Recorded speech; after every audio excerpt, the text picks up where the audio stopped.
Osmanthus wine tastes the same as I remember. But where?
Wow!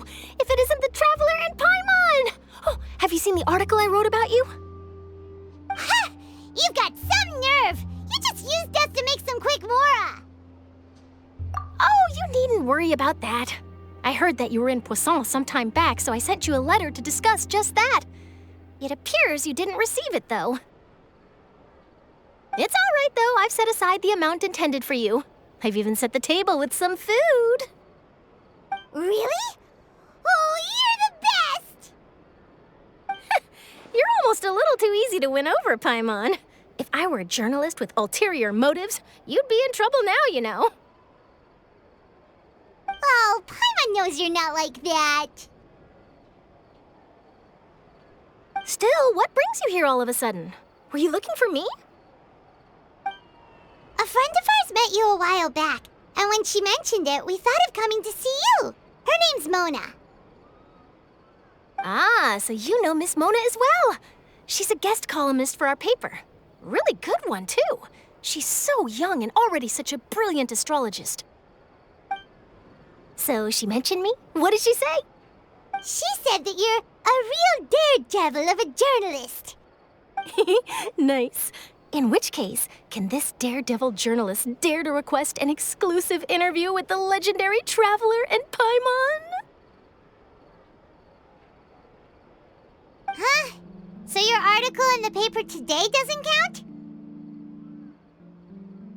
Oh, of course it doesn't. That was more like live photography. What I'd like to do is dive deeper and ask you to talk about the things you've seen and experienced. Yeah, are we even qualified enough? Why not? If I say you're worth an interview, then you're worth it. But not right now, of course. I'll need a few days to prepare. Oh, in that case, we'll just chat when you have the time then? Oh, so that's a yes? Ooh, splendid!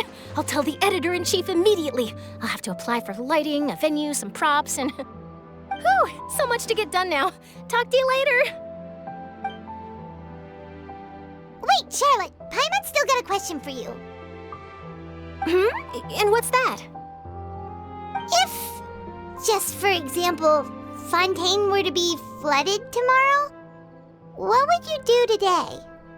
Huh, that's the prophecy you're talking about, isn't it? I mean, I do hear about it often, but I've never once thought that the day could be tomorrow. if you're seriously asking, then I might try and think of a way to leave Fontaine. Oh, but I'm still a journalist first and foremost. That means I have a duty to be reporting from the scene. And secondly, I wouldn't forsake my homeland that easily. From what I've seen, most people don't know what they'd do should the worst come to pass. In truth, it might be better just to behave like normal rather than worry over such an end. So in all likelihood, I'd probably still be prepping at the office for that interview of ours. I know what you're thinking. That sounds a bit sad, but I've always believed that it's best to do what you enjoy. Just think about it. If this nation really were to be suddenly destroyed tomorrow, but I still successfully finish an exclusive interview with a truly unique person, then the story I would wind up writing would truly be timeless. And then do you know what I'd do? Well, I'd write that story, send it for printing, and use messenger pigeons to get copies out to the various nations as soon as possible. I'm not a dreamer, nor am I a workaholic, but I do love my job, and I'd be proud of leaving such an article behind. I guess you could say that I was born to be a journalist. But anyway, that's my answer. And on that note, I'll get back to my preparations. That's so nice. All of a sudden, Paimon actually kinda envies her. Anyway, let's go and take a look at the sea, shall we?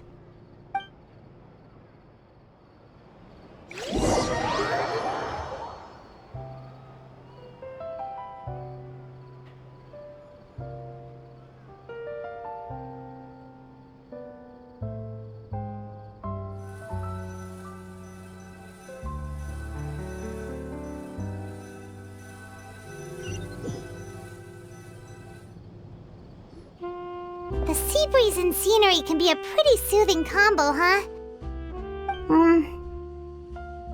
Paimon's been thinking. If it wasn't Fontaine, but all of Tevat that would be destroyed tomorrow, where would we go and what would we do? No, Paimon should ask, if you could choose, what would you like to do?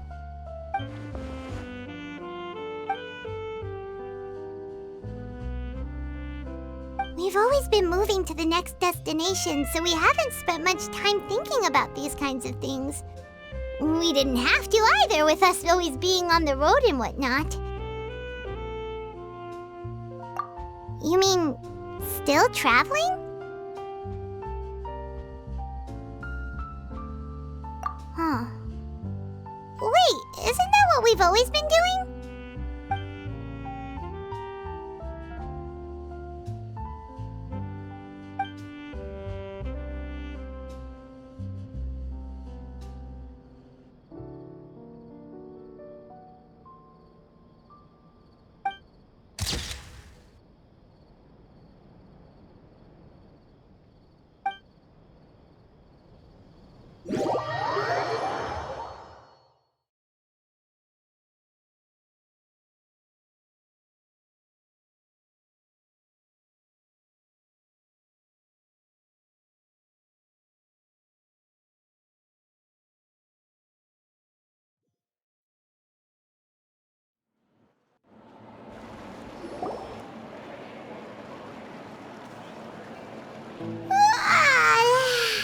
Feels like you'll grow mold if you stay here long enough.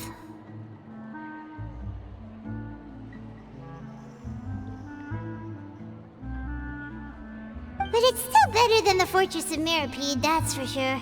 It's not only damp there, but salty too. Ah, so the two of you are still here. Wonderful.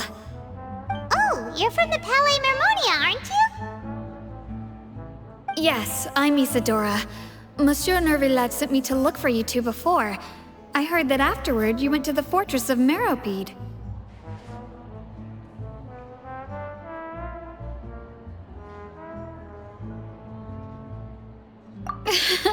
Not at all. I'm well aware that you're friends of his. Actually, I'm here to pass along a message from him. Yes, inside the Opera House. The Maréchaussée Phantom has declared the incident a small-scale riot. A riot? Well, that said, I don't personally think it was that serious. Lady Furina was watching a performance at the Opera House, And while she was resting during an intermission, some other audience members suddenly started harassing her, loudly accusing her of doing nothing about the prophecy crisis. And before she could respond, others started to join in. The crowd continued to grow, and protests against the Hydro Archon started to break out. So people have started to put the blame on Furina. Guess they finally found an outlet for the pressure they've been under due to the prophecy. I agree. People will naturally rely on gods, as is customary. But the moment people feel threatened, gods are also the first to be blamed. So what happened after that? Is Furina okay? Seeing that the situation was spiraling out of control and that further argument was pointless, she claimed that she'd gotten tired of this and left in a hurry. The Marechaussee Phantom had their hands full maintaining order and did not catch where Lady Furina had gone. Only when things had stabilized did we realize that she had gone missing.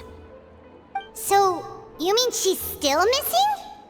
That's right. The Marechaussee has dispatched many people to search for her, but we don't have any leads yet. That said, I don't think there's much to worry about. She is a god after all.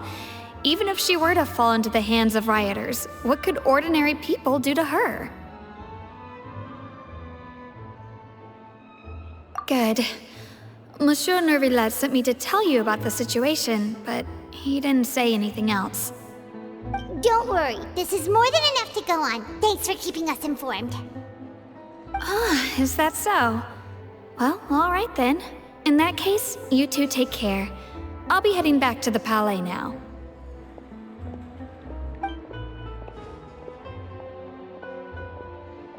Well, sounds like we should hurry over to Poisson then.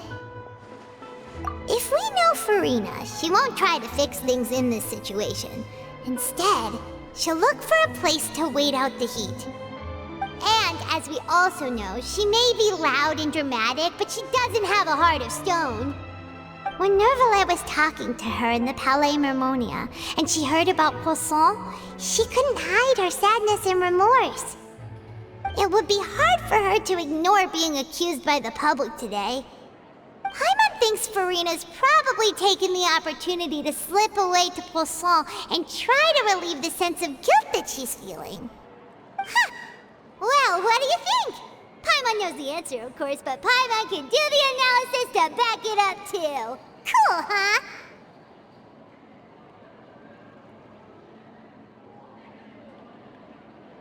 In that case, there's not a moment to lose.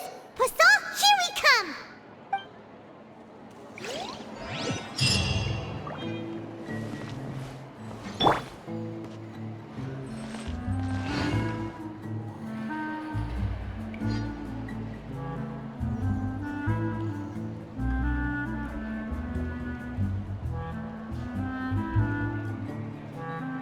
Just say what you mean. No problem's too big to solve. I guess I'm finally on the right path. Those parts. It's taking him so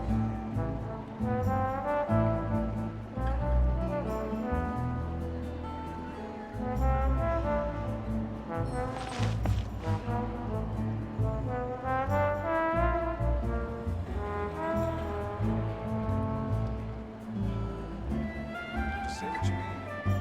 No problem's too big to solve. I guess I'm finally on the right path.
problem's too big to solve.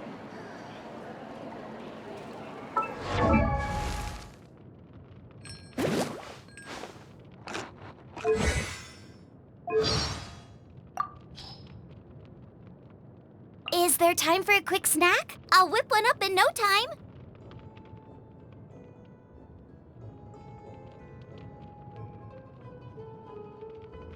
My favorite thing to eat is whatever exotic ingredient I haven't tried yet. No, I'm not dodging the question. That's my honest answer. I'll eat absolutely anything. There are no bad ingredients, only bad cooking.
I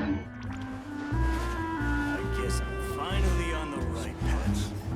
It's taking him so long.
This place looks deserted. Guess all the survivors must have evacuated already. All that's left here are signs of devastation. Could Furina really be here? Let's try to find her as soon as possible.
Furina, right over there.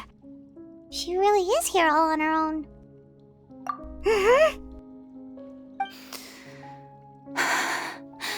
Should I just give up? This is all meaningless.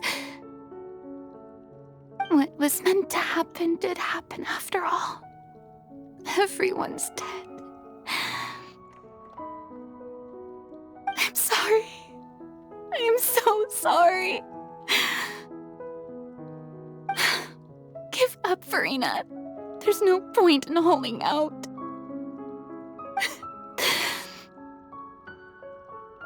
I'm sorry. But what can I even do other than to repeat meaningless apologies over and over? Who's that? Don't worry, Furina, it's just us. So it is you, blonde traveler from another land. Why, I almost thought you were someone from that mob of my ignorant subjects. Come to kneel and beg for my forgiveness. Furina, you were crying just now, weren't you? The tear stains on your face are obvious. What do you mean, tear stains? Oh, I remember. The show at the Opera House earlier this morning was so moving. I'm still trying to process it. Who did that uncivilized rabble think they were, disturbing my enjoyment of the arts? They even dare to tout their Archon. I must teach them a lesson. I can just imagine their twisted and frustrated faces once they realize that I'm nowhere to be found. Oh, and I'm sure Nouvellette and those people from the Marish Sauce Phantom are freaking out right next to them, too.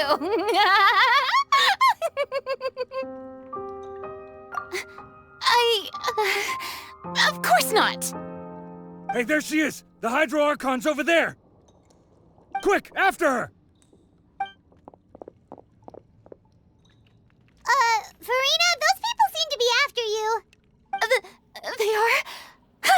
They're just some rabid fans who want to cut the line because they haven't been able to meet me in person, aren't they? That's against the rules. I can't let them get their way. Furina just ran off. Quick, we have to catch up with her.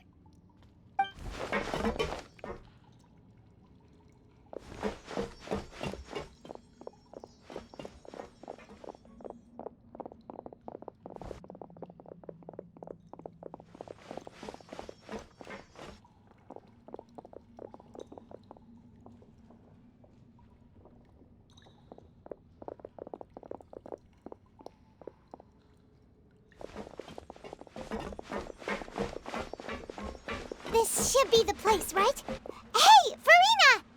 There's a good hiding spot over here. Quick, come to Paimon before the rest of them catch up to you.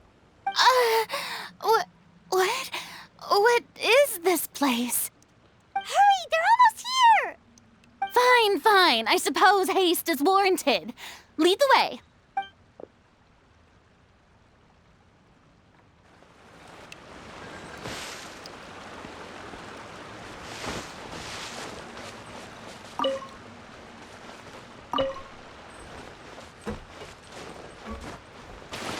Race you!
tired.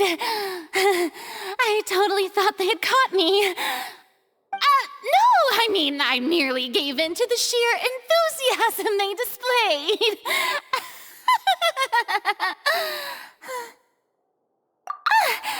You're right. Yep, that's a good girl.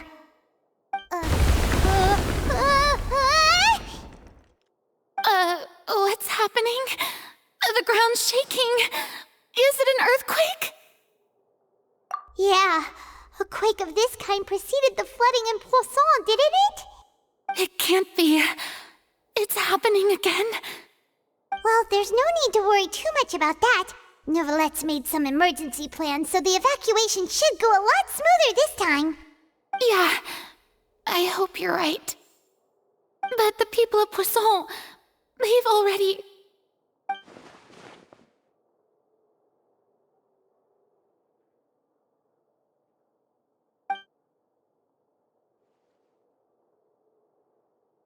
It's true. I've been investigating the prophecy for hundreds of years. I once had informants all over Tevat, searching for clues and feeding information back to me. I've tried all kinds of ways, too, to hold back the sea. Anything to keep the coastline from advancing. But all my efforts proved to be futile in the end.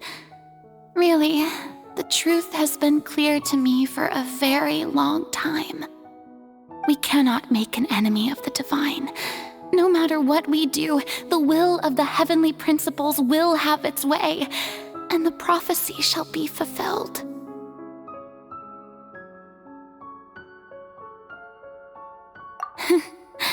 Give up. I do love the sound of that phrase. It would mean finally coming to terms with fate, but also for me to finally be free. Indeed, I've thought about giving up so many times, especially after we almost lost Poisson. Fate is really unreasonable, isn't it? It has no heart and obeys no rules. The prophecy has only just started to come true, and so many people have already lost their lives. But just now, it all became clear to me. I still don't have the right to come to terms with fate on behalf of everyone else. As long as the final moment hasn't come, it's still not too late. Don't worry. I will keep hope alive for everyone until the very end. Well, that's enough for now. I got the impulse to play the stricken maiden, but honestly, considering my rank and station, that wasn't a good fit at all. Don't take any of what I just said seriously.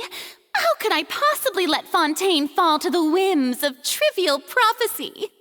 Come on! Paimon could have sworn you were actually being honest just now.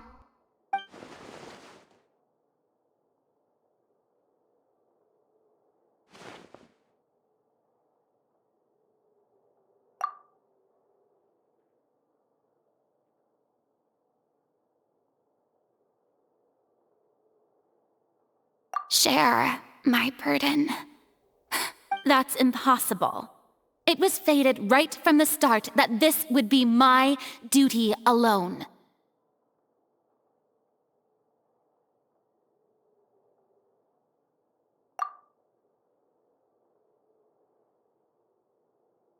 A witness. Yes, I've heard that you came to Tevat from beyond the stars, yes. In other words, you never belonged here. And if Tevat is, in its entirety, a show on a stage, then you're just a spectator, aren't you? If that's the case...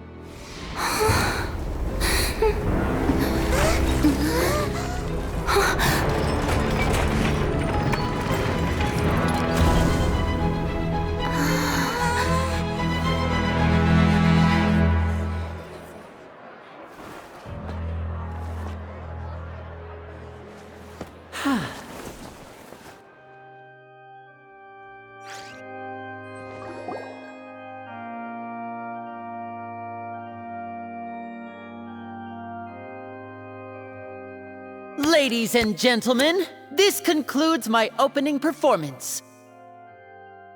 Now, without further ado, we may proceed to the trial of our god.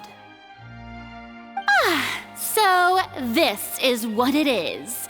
Yes, you deserve praise for the effort you took to raise the dramatic stakes. Do not forget, however, that I am Focalor, the god of justice, the embodiment of justice itself. Does it not strike you as even the least bit absurd to bring the very concept of justice to trial? May I interpret these words as your refusal to stand trial? In that case, you will have the opportunity to defend your honor through a duel. You would draw your blade against a god?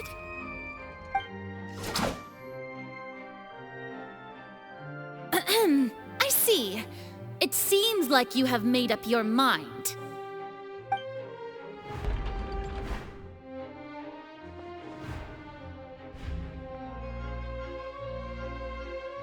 Paimon can't believe it. She just surrendered.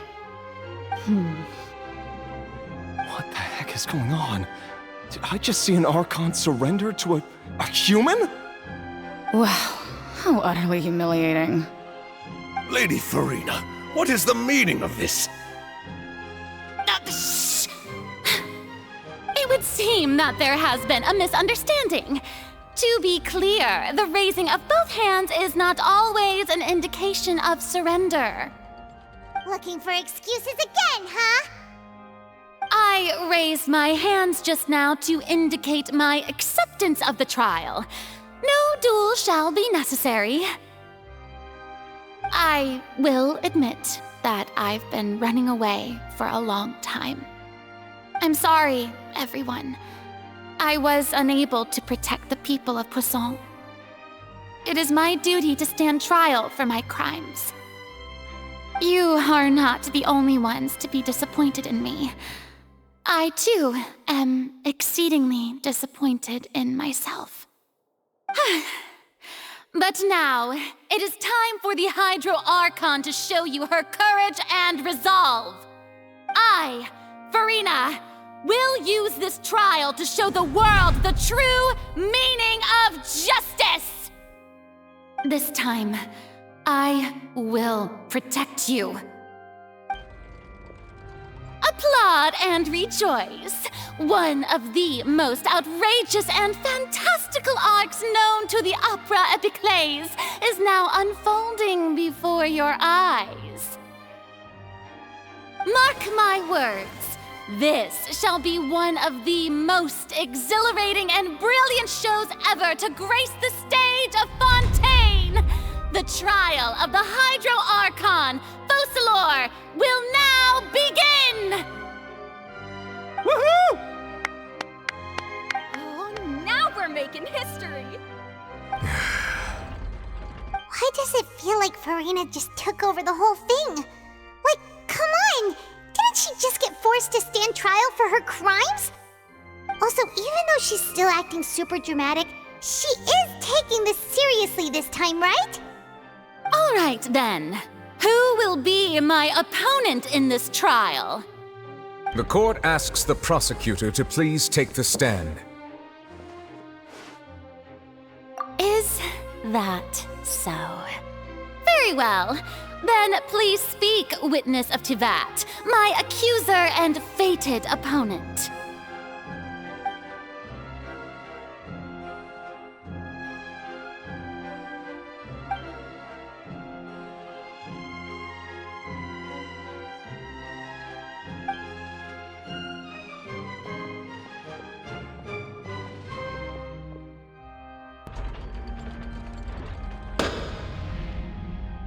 Also, please allow me to ask, as a final question before the trial begins. Just how much work did you do to force me onto this stage? Well, we did do a lot of prep after the meeting that day. I can go over the tasks assigned to the Spina di Rosula, since they were rather straightforward and easy. Flavia, the president of the Spina di Rasula. Most of the people who participated in the disturbance this morning were my subordinates. They changed into plain clothes and came to the Opera House as regular audience members, waiting for the perfect opportunity to incite insurrection against you. The people's resentment against their Archon has been building as more and more of the prophecy is fulfilled. A spark was all we needed to turn smoldering anger into a flame. Moreover, according to our understanding and analysis of you, when something like that occurred, you would likely flee the scene and head to Poisson by yourself. So, we arranged for a second group to lie in wait there. So, you mean, the ones who scoured the settlement for me were also from the Spina? And their goal was to force you to step into the giant magic box so you may personally participate in the greatest magic performance in all of Fontainian history. That's right. That house was a magic box, rather than someone's residence. As the super ultimate version of the setup that I used when I first performed at the Opera Epiclese, the volume of the box was increased by a whole order of magnitude, and the distance it traversed was the entire gap between Poisson and Areneas. Its cargo, of course, was an Archon instead of a human. My thanks, Furina. Without your help, we could never have pulled off such an extraordinary performance. You're welcome? Of course, this performance was only made possible with Father's support. The House of the Hearth spent a massive amount of labor in Mora to pull this off. We had to select a location, construct the giant magic box, dig a tunnel, and open up a path through the water. It was a lot of work for all of us. So, in other words, the earthquake that we felt within the giant magic box was just a normal tremor from the transportation of the whole house? That's right. It wasn't a sign of another disaster to come. Then, I can guess Nervilette and Cloran's parts. You gathered a crowd, prepared a stage, and made sure that the champion duelist would be immediately ready for a fight. Also that as soon as I appeared on the stage, the trial may commence without a hitch. Am I right? Yes, that is correct. Well, Clorand, I must commend you for your courage. Only the most outstanding champion duelist in all of Fontaine would accept a duel with an Archon without flinching. Thank you. As for you, Traveler, I suppose your role was to keep me distracted with conversation once you found me in Poisson. You'd make sure that I didn't notice anything amiss before revealing yourself as my prosecutor once we'd arrived onto the stage. Oh?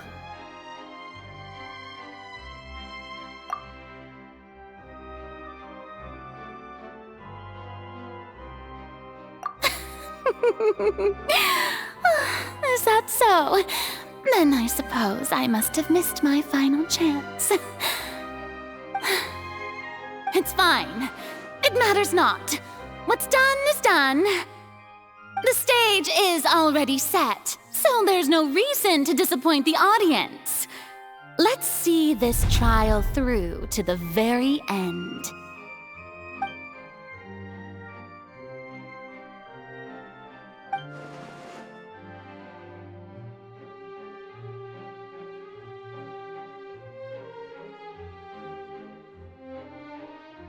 Madam Prosecutor, please allow me to pass this along.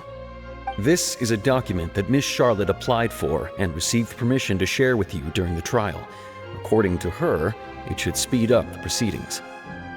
Huh? Charlotte wanted to give us something? Oh, so she's here too! Hey, Charlotte! Oh, let Paimon see. Isn't this the exclusive interview that she did with us before? So she's already finished it, huh? Wait, then that means this document is a perfect timeline of everything that's happened ever since we stepped foot in Fontaine! So in other words, we can refer to this anthology of evidence every time we want to use something from our journey as evidence for an argument!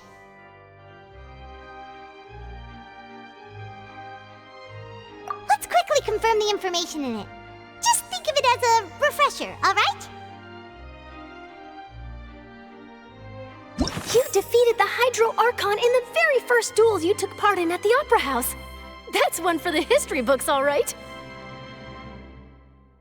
I didn't think that you'd wind up getting to the bottom of the case I'd been following all this time. I guess you could also see this as a happy coincidence. This is the first time Monsieur Neuvillette had a difference of opinion with the Oratrice. Even the Hydro Archon can't figure it out. A Fatui Harbinger. She's an extraordinary person. Her instinct must mean something. The fortress of Meripede was almost destroyed in a single day. That I didn't witness that scene personally will always be a source of professional regret, I think. According to Monsieur Neuvillette, both Child and that whale should have been in the primordial sea at that time. I nearly lost my awesome friend Navia. To be honest, that still gives me shivers. The words of someone as extraordinary as a witch can probably only be truly understood when something surreal happens to you.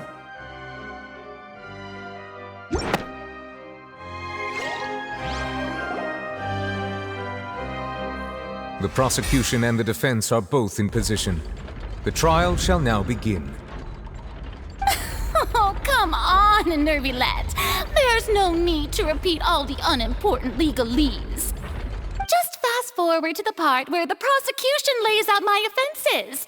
As the defendant and the lead actress of this performance, I still haven't even been informed of my supposed guilt in all of this. Of course, it is only natural for humans to struggle to understand the actions of a god. However, you will need more than that to convict me of a crime. That's true, but my charge here is unrelated to your conduct as an Archon. Instead, I would like to charge you as a fraud who's never been the Archon in the first place. Wait, what was that? Lady Furina's a fraud? Hey, I came here thinking that we were going to try the Hydro Archon for forsaking her duty, but did I hear that right? She's not our Archon at all? Charge accepted. Lady Furina, do you plead guilty to the charge? Lady Furina. I plead not guilty. How can I be guilty? There is no way that I, Focalor, otherwise known as Furina de Fontaine, a member of the Seven and the Regina of all waters, kindreds, peoples, and laws of Fontaine, could be anything other than your true Archon.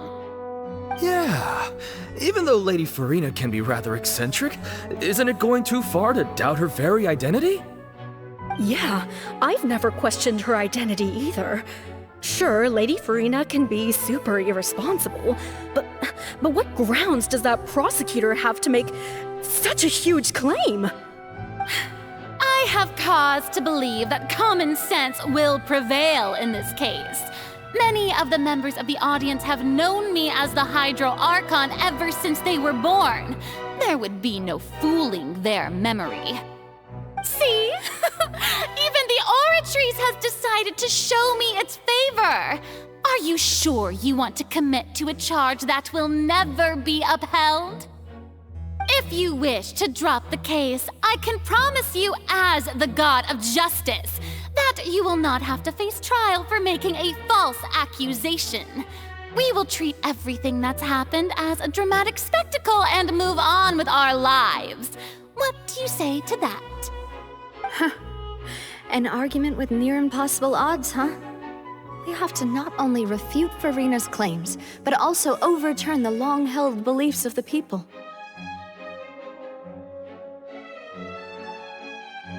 Well, tried to give you the chance to surrender. If you must persist, then let me ask. If you believe I'm not the Archon, then what manner of being do you think I am? And if I was not the Archon, then how did I manage to live for over 500 years?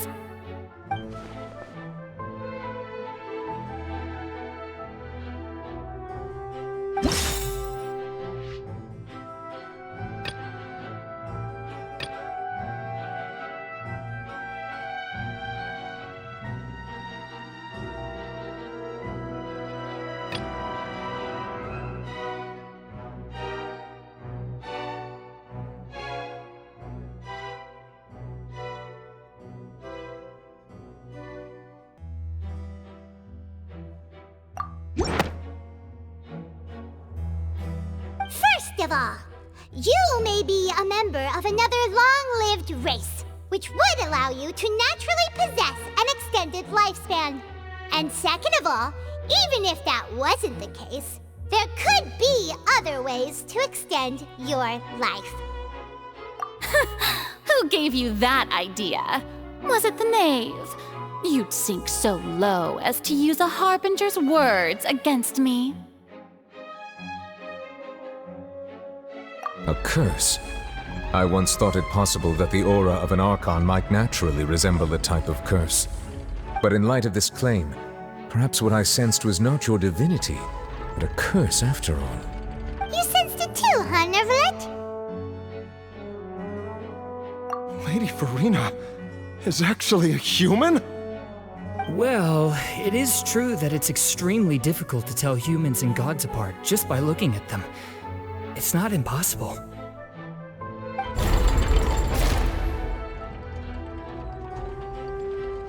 Well, don't start celebrating too early now. Even if I have been carrying a curse like you said, how does that prove that I am merely a human being? Besides, everyone knows that the main difference between a human and a god is the possession of authority. Gods can do what humans cannot. That's why they're worshipped as gods.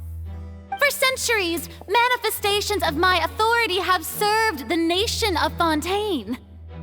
One need only to turn their eyes towards the Oratrice Mécanique d'Analyse Cardinal in this very opera house, or consider the endemnitium that is used in every aspect of life.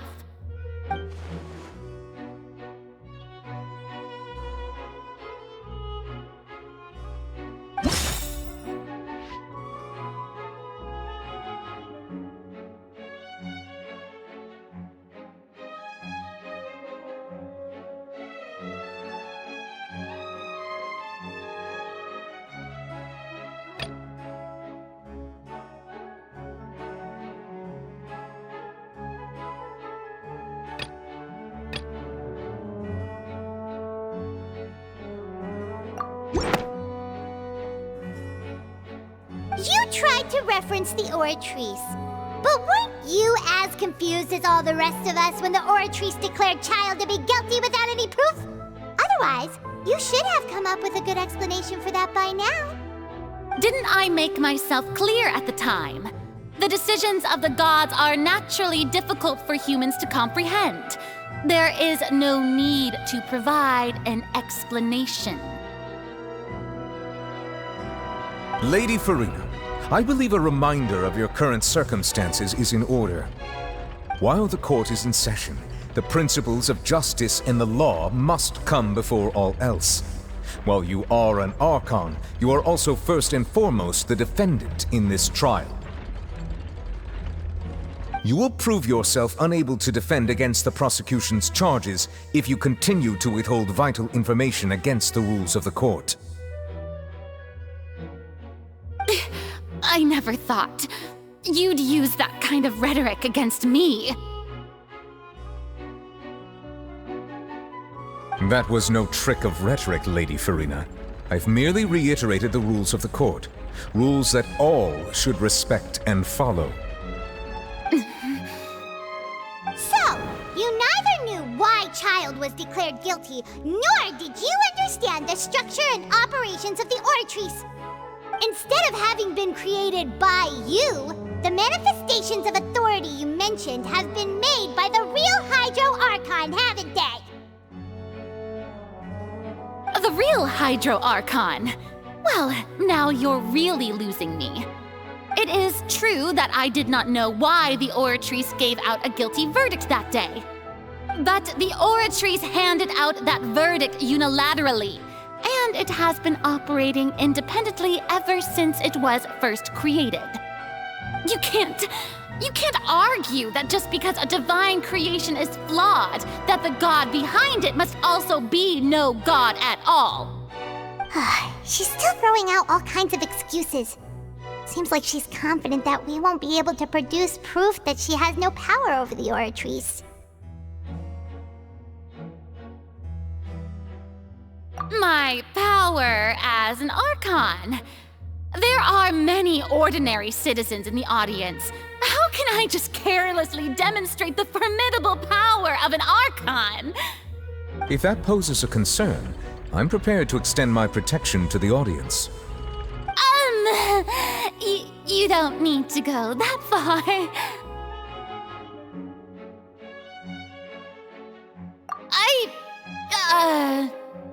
Aren't you the Hydro Archon?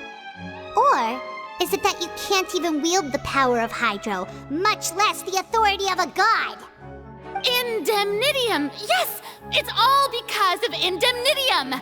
All Archons derive their power from the faith of the people, and I've converted the people's faith in justice into Indemnitium! Thus did I give up all of my divine power to provide everyone with energy for their daily lives. Have you ever seen a more magnanimous god?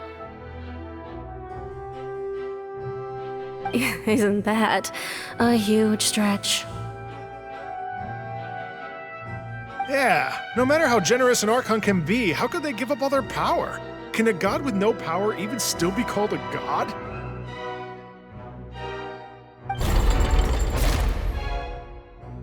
It seems like nobody's buying Furina's excuse. Hey, come now, everyone! Please don't stare at me as if I was a liar! I'm still the same Furina you knew, right? The one that you loved! Shouldn't you want to believe in me? Please? You've got to believe me! If what the prosecutor said is true, she really has committed a grave offense. Did she deceive all of us? And all of our parents and grandparents too? And all of our ancestors? Ever since they were born? Enough! That's enough! Tell me then, if I'm not the real Hydro Archon, then who is? If you have no evidence of another Hydro Archon's existence, nor can you find anyone who can back up their claim to be such, then what grounds have you to say that I'm not actually the real deal? Wow, she came up with yet another argument. How can we refute her now?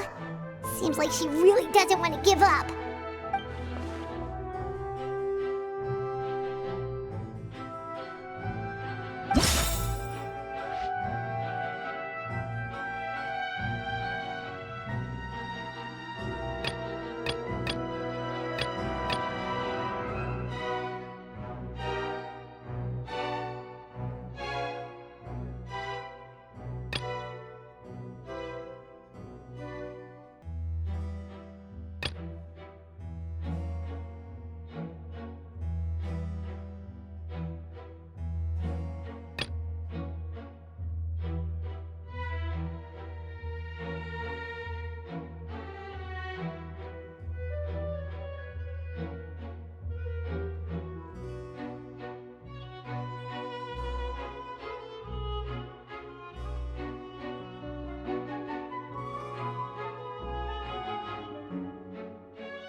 That doesn't sound right.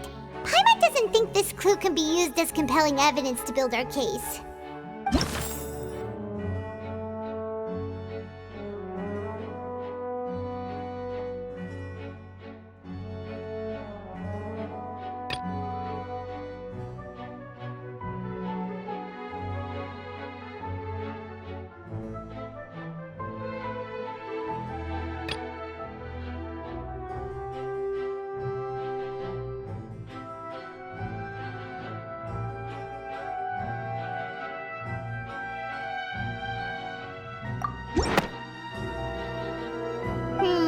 That doesn't sound...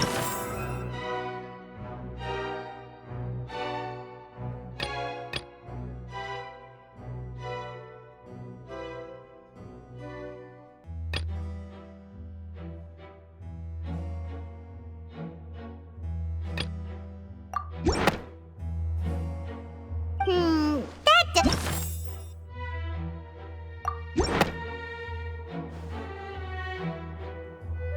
It has been established that all Fontainians can dissolve in water from the primordial sea. And that means... Since you insist on claiming to be a god and not a human, then there's a method that you can use right here and now to eliminate all suspicions of you being the latter. Miss Navia, please apply to serve as a temporary attorney for the prosecution before addressing the court. Though you act in partnership with the prosecutor, you must still adhere to proper procedure. Super sorry, Monsieur Chief Justice. I swear this really will be the last time that I'll speak out of turn. Now, I've brought some seawater from Poisson.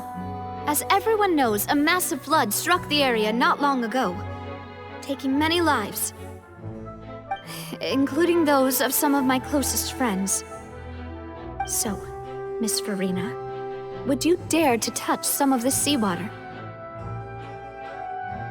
If we are to believe that you are indeed the real Hydro Archon, touching this seawater would have no effect on you. All it should do is strengthen your case. But if you don't dare to touch it, then we would have basically proved the reverse. Oh, and I must remind you that after the disaster at Poisson, nobody wants to see any more people dissolve. I do hope you'll act prudently and choose the simpler path of admitting guilt. Navia from the Spina di Rasula. The Spina has governed Poisson for many years. I guess her suggestion is valid. If Lady Furina is indeed just a human, she's probably Fontainian like all the rest of us. Would she really dare to try?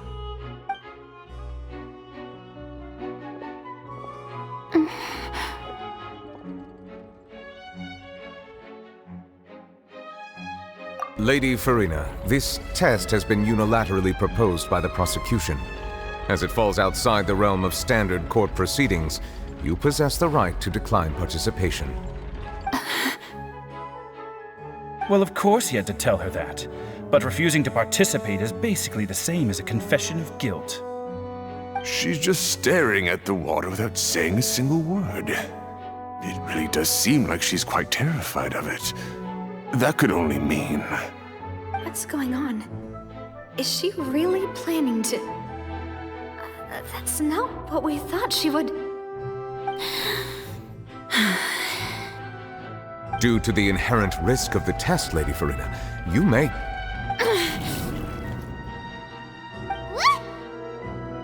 Hey!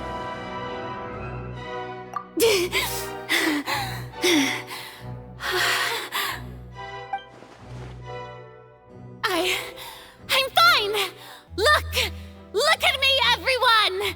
My hand is still here! I haven't been dissolved! Will you believe me now? I really am your Archon! I'm nothing like a normal human who would fall apart as soon as they touch this water! Really? Was this not the most obvious thing in the world? Miss Siegewin? If you're present, Miss Siegewin, please come forward and attend to the defendant. Siegewin? Don't be nervous. It'll just take a few seconds. Let me see. That should be enough. Please announce the results of your evaluation to the court, Miss Siegewin. As everyone doubtlessly saw, Miss Furina was displaying symptoms of hyperventilation and flushed skin. These indicate that she was experiencing the adverse effects of exposure to primordial seawater. The extent to which she was affected is the same as other humans when exposed to primordial seawater of a similar concentration. Thank you, Miss Siegewin. Lady Furina, you may return to the defendant's stand. Oh, wait. What did she just say? I didn't get dissolved. Shouldn't that be enough to prove my innocence? Well, considering your tendency to run from your problems, we did originally prepare a direct sample of the seawater around Poisson. However, after extensive discussion, we exchanged it for a sample that is not concentrated enough to dissolve an actual human. After all, on the off chance that something entirely unexpected might occur, we don't want anyone else to lose their life to the sea. Yeah, so out of regard for Furina's life, you secured a low-concentration sample and asked the head nurse to serve as an expert witness. It's a great thing that the direct sample wasn't actually used. Furina could have... I can't believe... You...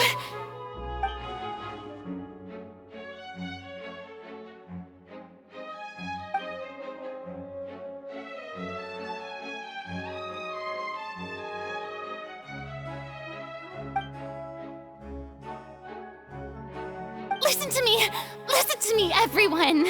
Please don't give me such cold and disdainful looks! What happened just now didn't prove a single thing! Think about it! How can you conclusively prove that an Archon can't also be affected by the primordial seawater? Also, if I was really just a human, why would I dare to just put my hand in that kind of water?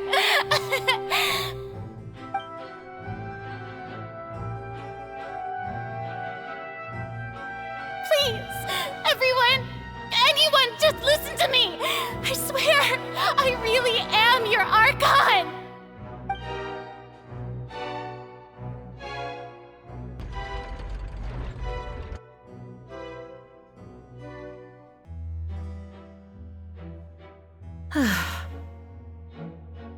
I don't think anything she says at this point will sway anyone.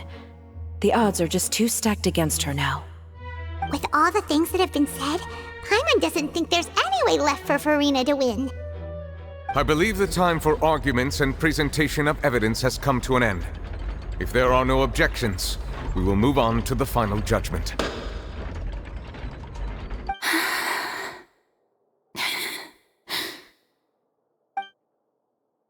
I don't think anything she says at this point will sway anyone. She's too stacked against her now.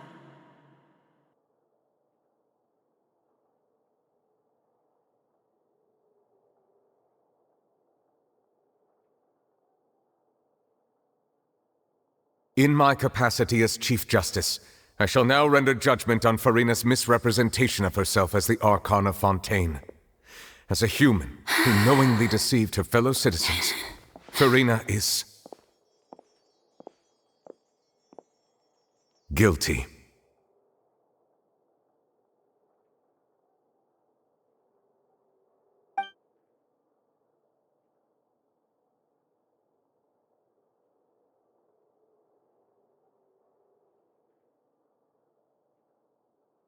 We shall now turn to the Oratrice Mécanique d'Analyse Cardinale to render the final verdict on the charges.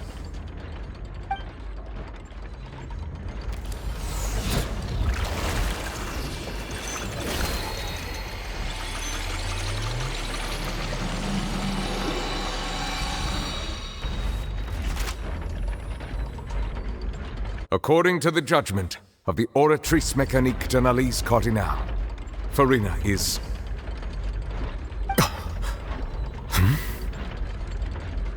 Well, what's wrong? What's the Oratrice's verdict? No, the Oratrice also displays a guilty verdict. Isn't that correct then? However, the exact wording of the verdict is thus: the Hydro Archon, guilty, to be punished via the death sentence.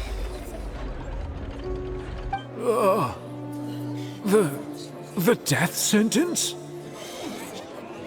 That's actually one of the available sentences?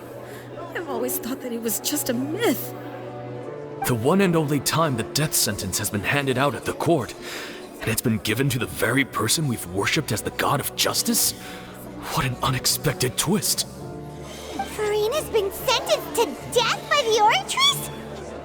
We just wanted to use the trial to show her the seriousness of things so she'd tell us the truth. How did things escalate this quickly?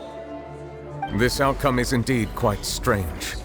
According to Fontaine's current definitions of justice, as well as its recommendations for criminal sentences, is this sentence really appropriate for the crimes that have been committed? Yeah! Even Vache wasn't sentenced to death by the Oratrice. You know, the real evil mastermind behind the serial disappearances case. Indeed. Not only is Furina's sentence overly excessive, the very point of our trial today was also to prove that Furina has never been the Hydro Archon in the first place. But now, the Oratrice seems to have deliberately invoked the title of the Hydro Archon.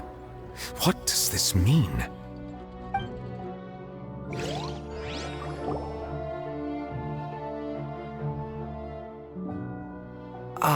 Excuse me, if I may interrupt. Is the trial still going?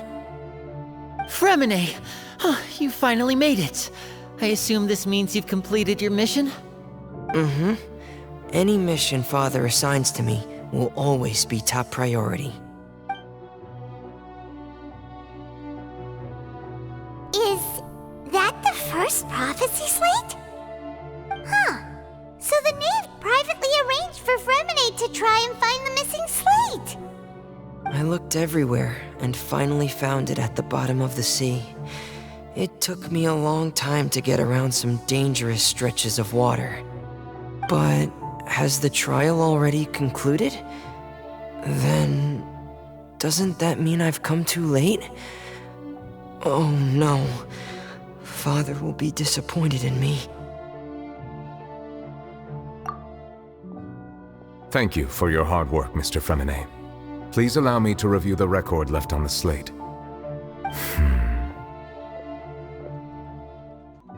Traveler, I believe that you have already seen the other existing slates, and would like you to come here and confirm their contents.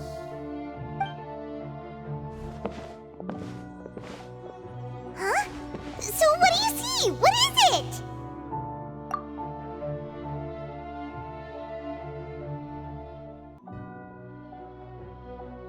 I believe I've now made sense of the Hydro Archon's crime. It has to do with Fontaine's lost history. Huh? Isn't the Hydro Archon just guilty of deceiving her people? Oh, wait, no, that's Furina, and we've already proven that she's not the Hydro Archon. So when you say Hydro Archon, do you mean the real Hydro Archon we've been kinda talking about? In truth, everything that you've encountered in Fontaine up until this point can be traced back to the contents of these stone slates. However, I'm uncertain as to how much sense they currently make to you. Okay, let's try to recall the contents of the other 3 stone slates. Paimon will do her best to help you remember.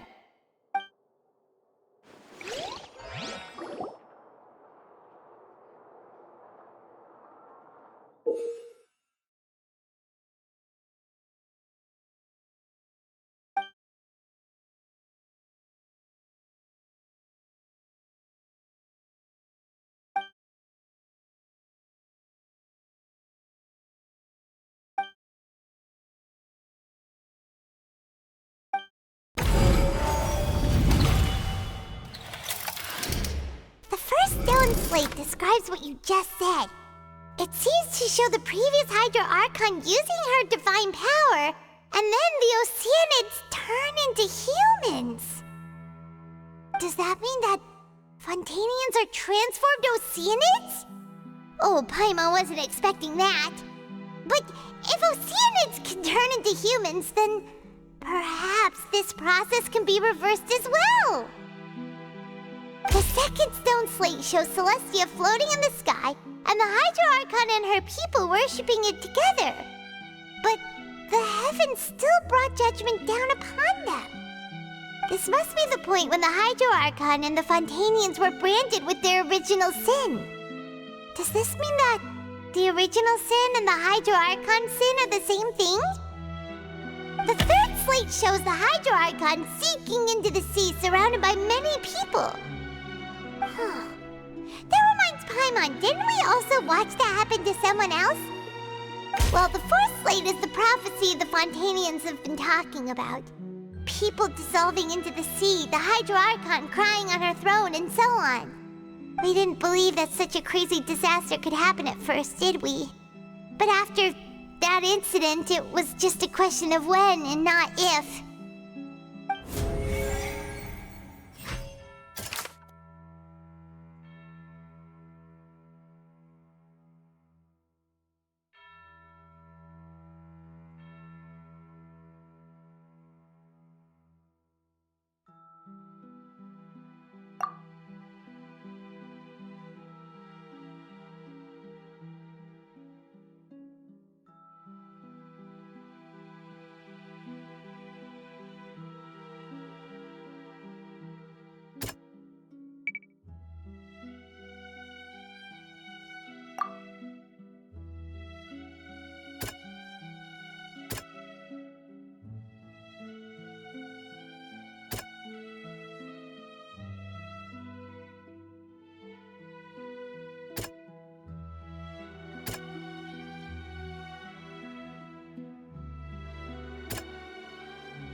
That doesn't sound quite right. Let's think about this some more.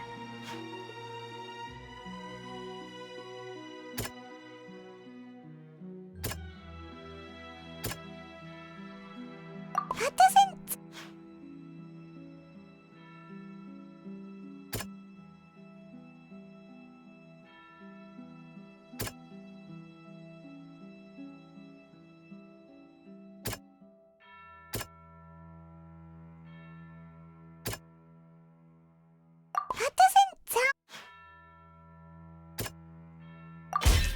We know from the case of the serial disappearances of young women that Fontainians can be dissolved in primordial seawater. And the first stone slate tells us that long ago, the Hydro Archon used her power to turn Oceanids into humans. This might be the reason that Fontainians can dissolve.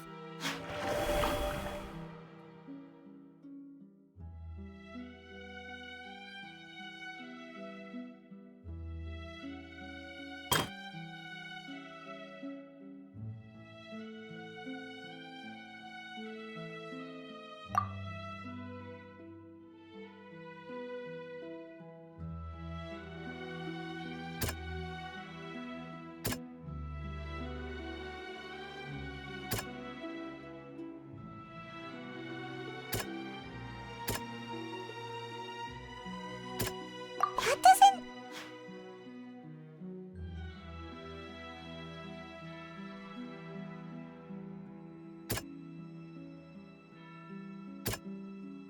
That doesn't...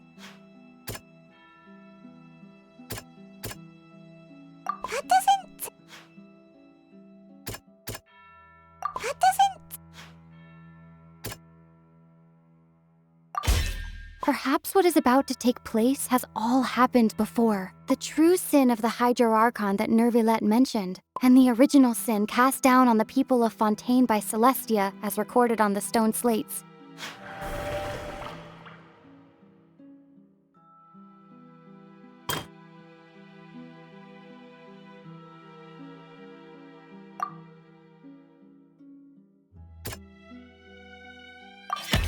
It's not as simple as falling into the sea. When Navia fell into the sea, her consciousness was subjected to judgment. The stone slates show the people gathered around the Hydro Archon in the sea. Could that be alluding to the same thing?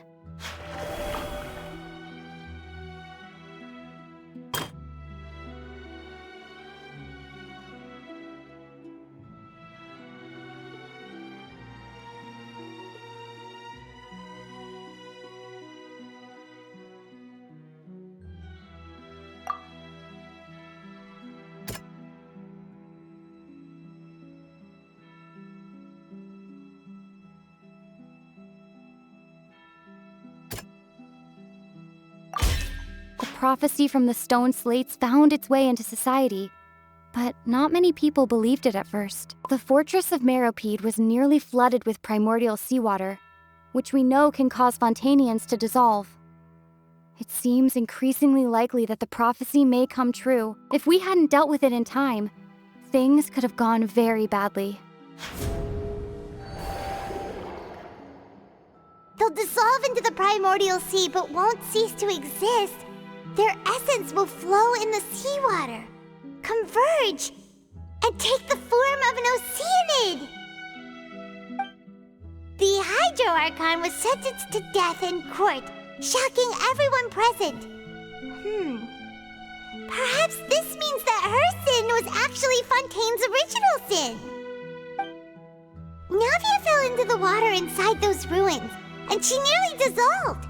She was surrounded by the people of Poisson in a court within her consciousness, and was forced to take part in a trial meant to make her stay.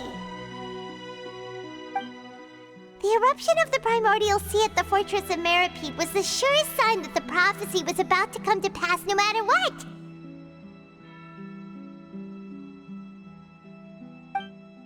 The prophecy's contents can all be verified by recent events.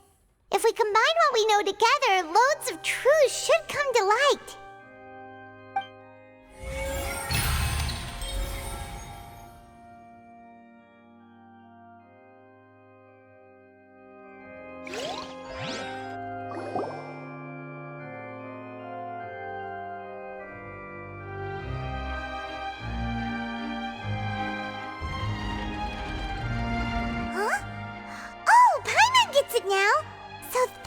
You can make sense of it.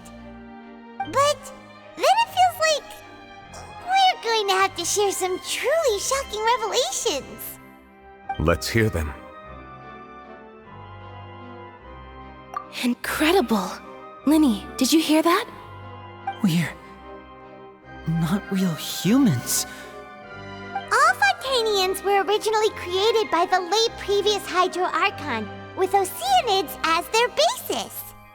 The evidence for that can be found in how only Fontainians could dissolve in primordial seawater, and how all the girls Vacher dissolved were also turned into Oceanids. Oh, and according to Navia, when she was about to get dissolved, she also saw everyone gathered around for a trial, all of them in the shape of Oceanids. Indeed.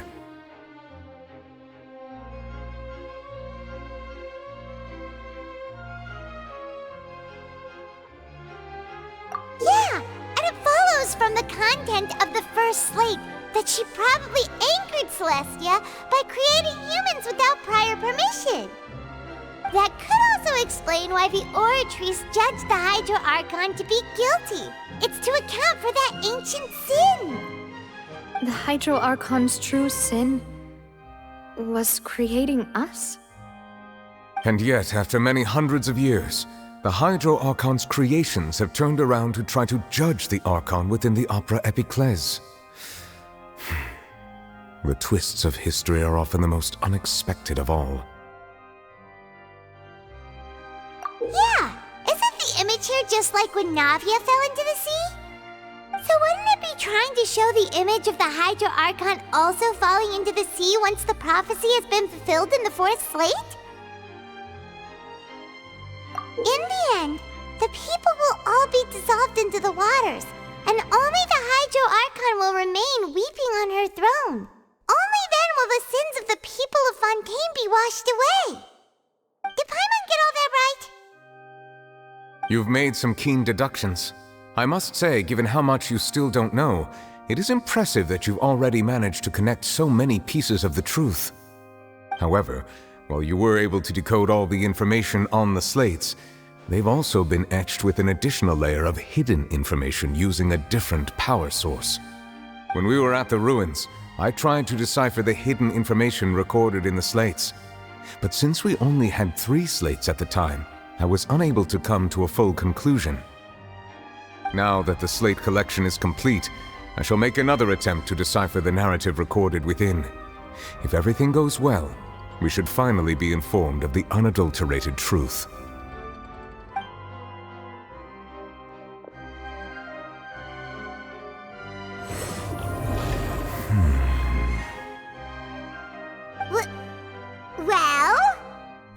Did you get it?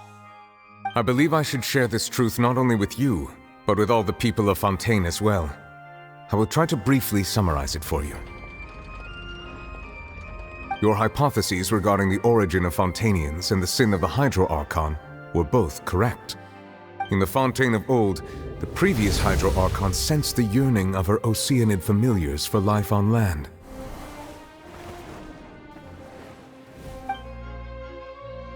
The Oceanids were enamored with the beauty and romanticism of human beings, and wishing to have those experiences for themselves, expressed to the Hydro Archon their desire to become of a similar kind.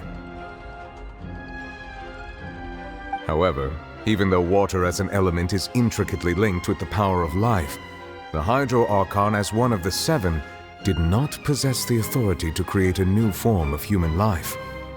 Not one to give in, she eventually found a way to create permanent humanoid bodies for her familiars by appropriating the power of this planet's primordial sea. She poured primordial seawater into the Oceanids' blood vessels, creating humanoid mimics in the process. But if Fontainians were to ever come into direct contact with water from the primordial sea, the power within their bodies would escape these artificial restraints and return to the sea. As a result, their forms would collapse, and they would be reverted to their original forms as Oceanids. Of course, the Hydro Archon never received permission from the heavenly principles to create a new human race. And thus, the Hydro Archon and all of her creations came to shoulder the original sin of appropriating the power of the primordial sea. That is the true history of how the people of Fontaine first came into being. So we were all Oceanids before we turned into human beings? That's way too much information for me. I think I'm just going to pretend that I never heard a single thing. Wait, but if that's the truth, we can't let the Hydro Archon be sentenced to death. After all, her only sin was creating us.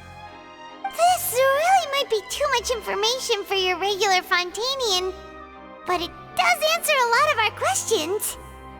Alas, your hypothesis regarding the third and fourth stone slates was inaccurate. The slates' respective positions are, in fact, correct.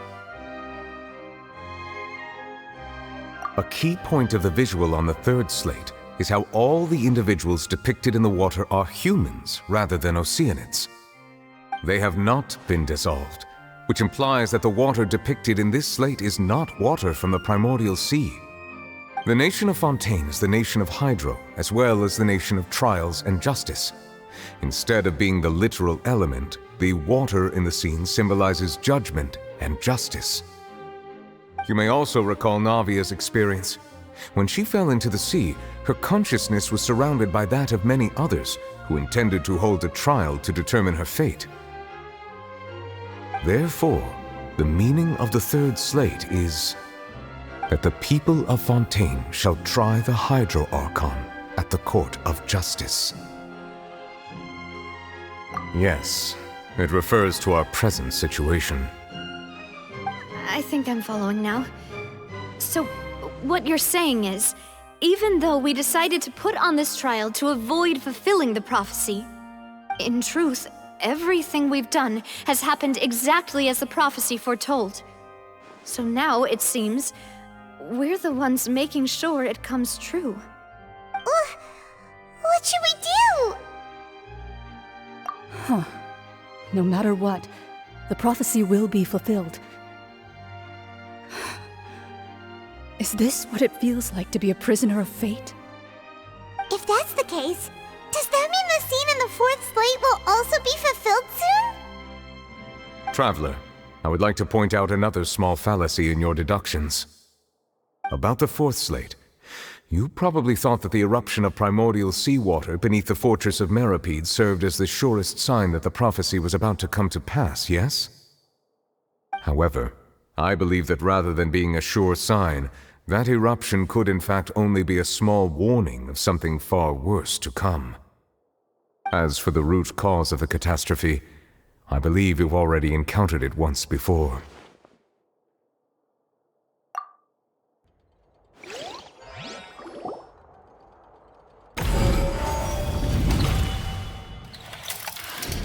This eruption was just a small warning of the things to come.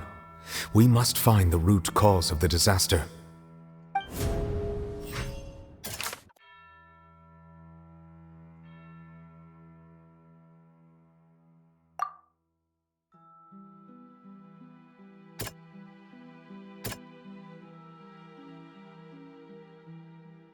That doesn't sound quite right. It was both dream and reality. If we're talking about a true culprit, that could only be that thing inside the primordial sea, right? The truth, the original sin, the trial, and the root cause of the disaster.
That was way too close! How did that thing just burst into the opera house? Wait, was that the huge whale you saw in your dream? So we've met it at last. I understand very well why it has chosen to make an appearance here. That whale does not belong to Teyvat. It is a monster that has traversed the stars, weeping all the while. It has been greedily consuming the energy from the planet's primordial sea, using it to grow. That is the main cause for the rising sea levels. And once it has finished consuming all of the energy contained within the sea, its next step will be... You said that when the Hydro Archon first created Fontainians out of Oceanids, she filled their blood vessels with primordial seawater. Precisely. That whale finds the blood of Fontainians nigh impossible to resist. Therefore, when it left the primordial sea, it decided to make its next stop a packed opera house full of food.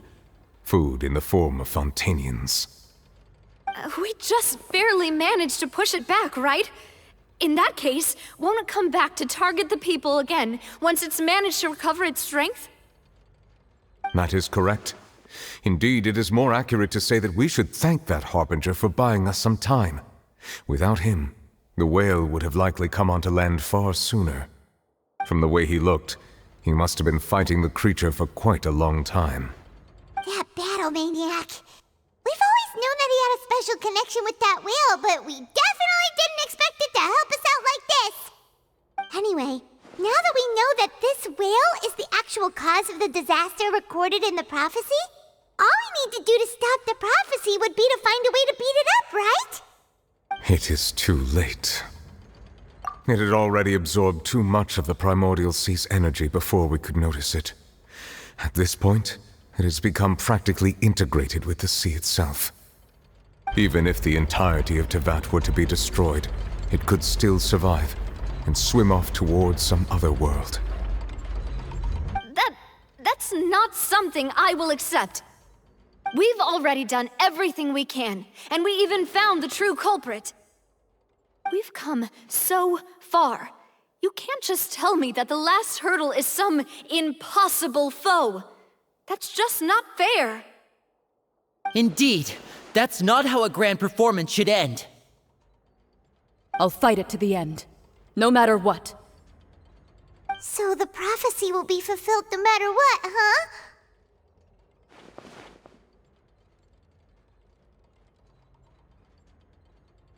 The prophecy. Yes, what has been prophesied will be fulfilled. You may view such things as the history of the future.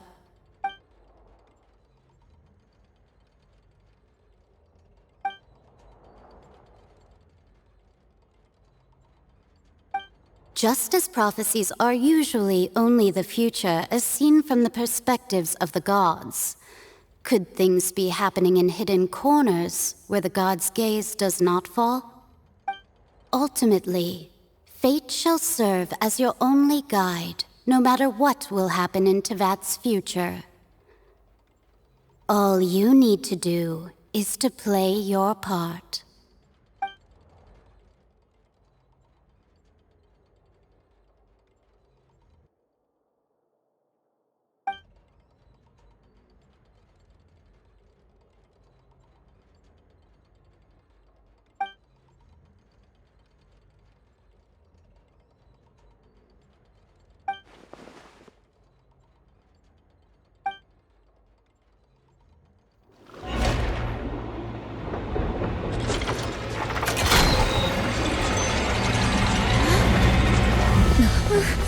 What's happening with the oratories? I believe it is preparing to carry out the death sentence.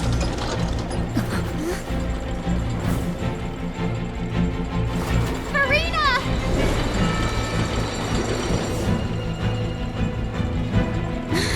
No, I still need answers!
You...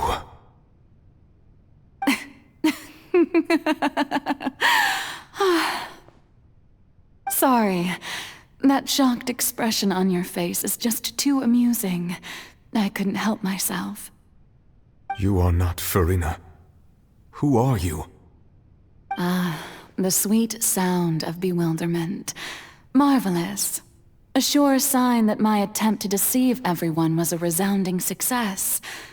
But to answer your question, I am Focalor. You know, the god. Focalor? Why did you deceive us? Oh, that wasn't my goal, of course. Goodness, no. But I had to fool everyone else too, if I was to stand any chance of deceiving the heavenly principles. Deceiving the heavenly principles? It's all because of that pernicious prophecy. Dreadful, wasn't it? Everyone doomed to dissolve. Fontaine condemned to be flooded. One was not amused. In fact, one was positively bemused when that problem was thrust upon me by my dearest predecessor. That's the former Hydro Archon Egeria for the uninitiated. It hardly gets more disastrous than a preordained national catastrophe, now does it? She knew full well that the prophecy would surely come to pass. And as one of the seven, she also knew full well that one defies the heavenly principles at one's peril. So yes, as you have no doubt surmised, it was a rather impossible situation that I found myself in. I spent a terribly long time mulling it over, alone on the ocean floor. And I was almost growing barnacles by the time I finally realized there was only one possible solution to this confounding conundrum. I had to outwit the heavenly principles, allow the prophecy to be fulfilled, ostensibly at least, while saving everyone at the same time. I'm a genius, I know. I can only assume that's why Egeria chose me as her successor. Although, looking back now, it was hardly the inheritance one dreams of. Between the task of saving the nation, the quotidian duties of the Hydro Archon, and not to mention the original sin of creating a new race of humans, I dare say she left me quite a colossal mess to clean up. But one can only play the hand one is dealt. I did not choose this, any more than I chose to be one of her Oceanid familiars. So you were also once one of the Oceanids, transformed into a human by Egeria's hand. Yes, I was. I always dreamed of becoming human. And I still do, even now. In my eyes, to be human is to be part of the greatest opera ever known. After becoming a god, I separated my divinity from my body and spirit, leaving behind only a self that was as naive and bewildered as my past self on her first day as a human being. The me you see before you now is that divinity. And the human counterpart I left behind, I named Furina. She could feel joy, sorrow, and everything in between. She could be as vain and conceited, or as meek and vulnerable as she wished. Her strengths were of a kind only a human could possess, as were her shortcomings. But in my eyes, Furina's humanity was what made her perfect. She was perfectly human in every way. The person I always wanted to be. Anyway, so then I cursed her. All part of the plan, of course. The plan to deceive the heavenly principles. Do you still remember the final scene of the prophecy? The Hydra Archon alone, weeping on her throne.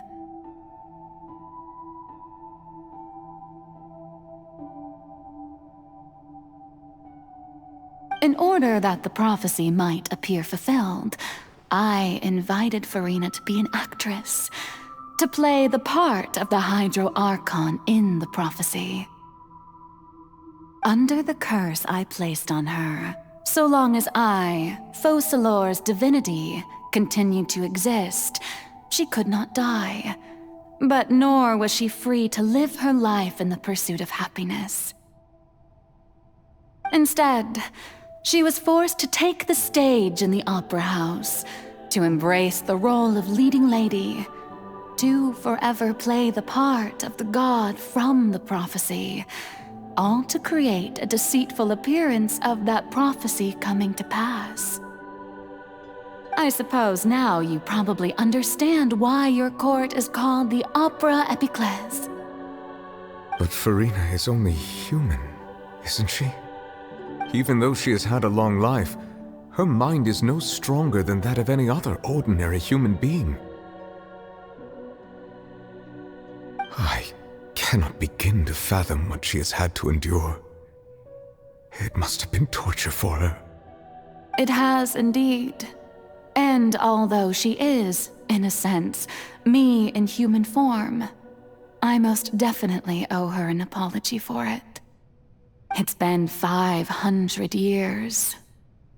And all along, she's been playing her part in the most unimaginably long, unbearably lonely, and agonizingly painful opera of all time.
Oh, who permitted you to come onto the stage? Now, I understand your admiration for my august self, but I must ask you to keep to the rules. All right. It is not my intent to reprimand you. There is no need to state your name. Just be off with you. Do not distract me from my performance.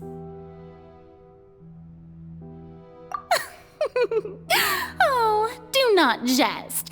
Can you not feel it?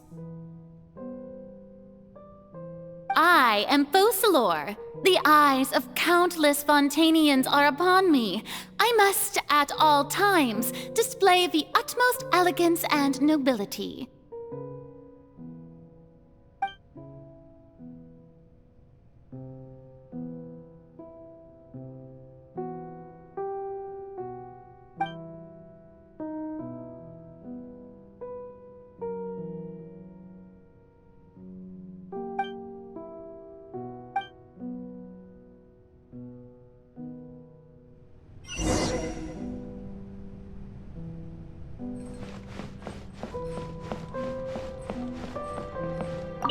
Dear audience, the performance is experiencing a technical difficulty, but worry not. The guards shall resolve it soon enough. Solidify! Order guide you! Out of the frying pan, into the fire! You're toast!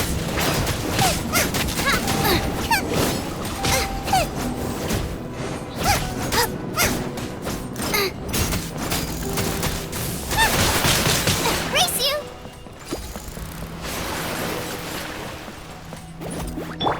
Enshroud! Quake! Yeah!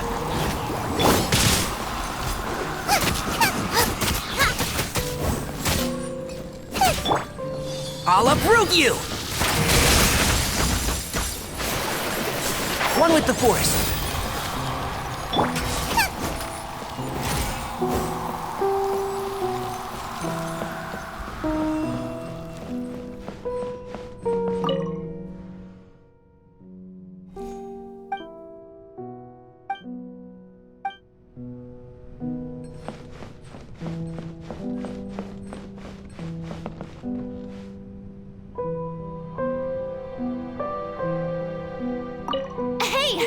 What gives?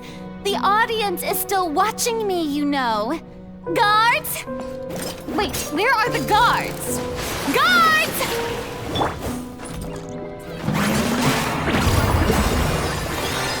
Yoo-hoo!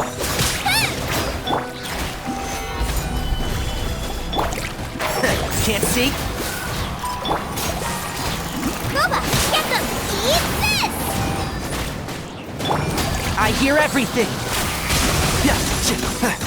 Yeah.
Furina. Huh? Who's that? Who's calling me? Where are you? Be not nervous. Be not afraid. I am before you. Wait a moment. You're near me? How can this be? Mirror you, huh? You know what? That's not bad. Let's go with that. Mirror me? What do you wish to say?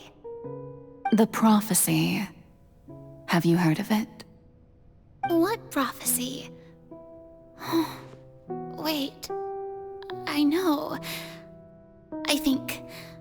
I don't know why, but it's in my head somehow. The people will all be dissolved into the waters, and only the Hydro Archon will remain, weeping on her throne. Only then will the sins of the people of Fontaine be washed away. Oh, very good. You know it well. What's going on? I can't seem to remember anything clearly. The only thing I know for sure is this prophecy. Will it really come to pass? Yes, it will. And that is why I've come to you. Disaster will come to Fontaine sooner or later. Things will develop just as the prophecy declared. There is no escaping it. But doesn't that mean everyone will die? I'm a Fontainian just like them. Will I dissolve too? Oh, don't worry. Magical meetings exist in this world precisely to give people a chance to turn things around. It is the reason why you met me today. I will tell you how to save everyone, but you may have to suffer somewhat. Oh, so there's still hope after all. Goodness, you frightened me. You spoke so much and with so much certainty. As for the suffering, well, I will admit that the first thing that came to mind was, why do I have to be the one to suffer? But if the prophecy will come true, I'll also die anyway, right? So if I've already met you as my magical meeting in this world, if there were scales, with all the people of Fontaine on one side and my pain on the other, is it not obvious where the scales should tilt? You truly are the perfect human, my ideal. I suppose this would also be the justice that belongs to you. Huh? Don't worry, it's nothing. Listen well. Fontaine has just lost its Hydro Archon. I need you to play a role, that of the new Archon. Play as a god? That's right. You must begin a never-ending masquerade. You must never let anyone suspect your identity. If you can keep it up, then I shall have my way of defying this prophecy. But should your identity be revealed, then all hope will be lost. But how will I do this? A human assuming the role of a god without being exposed. Don't worry. What you must do is not to turn yourself into a real god. You simply need to play the role of a god as humans imagine them to be. Being a human yourself, I'm sure you already know what such an entity would be like. Remember, your true challenge will not be pursuing divinity, but contending against humanity. I'm still not sure I understand, but I'll try. I'll try to do this. So, how long am I going to have to play this role? To accomplish this mission, you will have to stay on the stage for many, many years. You will endure and not grow old until your task ends.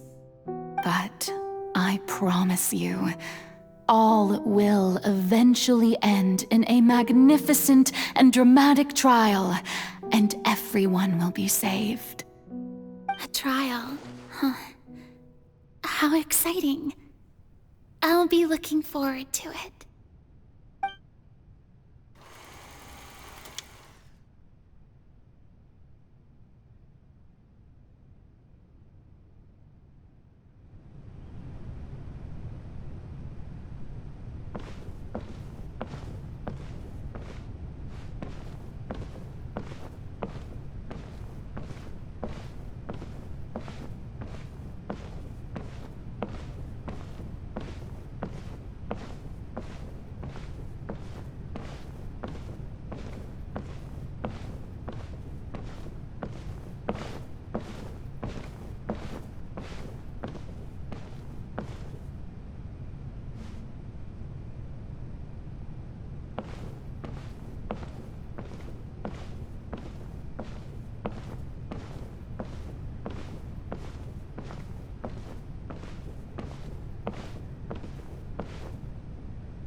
The Maison Cardinalise has announced my accession, but this is my first time facing the people. What should I say to most appear like a god? To be honest, I still don't know. Perhaps I should first try to act natural. Ladies and gentlemen, good evening, and welcome to the Opera Epiclese. I'm sure you've all heard about how I have taken on the role of Hydro Archon. Indeed, I am Furina de Fontaine, your new Archon. In truth, I know little about becoming a nation's new god, but it will be my honor to guide you all. As the god Focalor, the god of justice, I shall do all within my power to lead you into an age of fairness and justice. Once again, thank you all for coming. If you should have any questions or suggestions, please send them to the Maison Cardinalise. The future of Fontaine will require us to work together, after all. This should do it. I thought I might stammer, but thankfully, I was able to convey my thoughts just fine. Okay, and next. That's the new Hydro Archon. Is this some kind of joke by the Maison? I would have thought that a being that surpasses humanity would be a bit more assertive. Hey, did you hear that? She even told us to send her suggestions there at the end. Shouldn't gods be all-powerful? She's being so modest. What's the difference between her and an ordinary person, then? If you ask me, perhaps the succession didn't actually happen. She might just be a Maison-backed puppet. Wait, what's going on? Why is everyone suspecting me of being a fake? Oh, this is bad. If I get exposed here, there'll be no saving the people from the prophecy. Right. Mirmi said that I just need to play the role of a god as humans imagine them to be. Calm down, Furina. Think. What do the people want? How would they imagine a god to speak and act? Assertive, with a strong sense of presence. One who can dispel all doubt. That is the character I'm fated to play.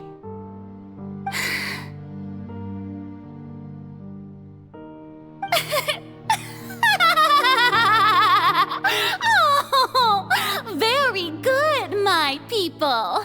Only ones such as you are deserving of my rule. Now, I was wondering, if some weak puppet were to one day come onto the stage and claim ownership of this opera house, would the children of Fontaine follow them? Well, it seems that you would all see right through them. Having passed my test, you are qualified to witness wondrous trials alongside my august self, here in this opera house. You may consider my previous act a door gift of sorts. I thought it was a debut that suited the atmosphere. Now then, let us be reintroduced.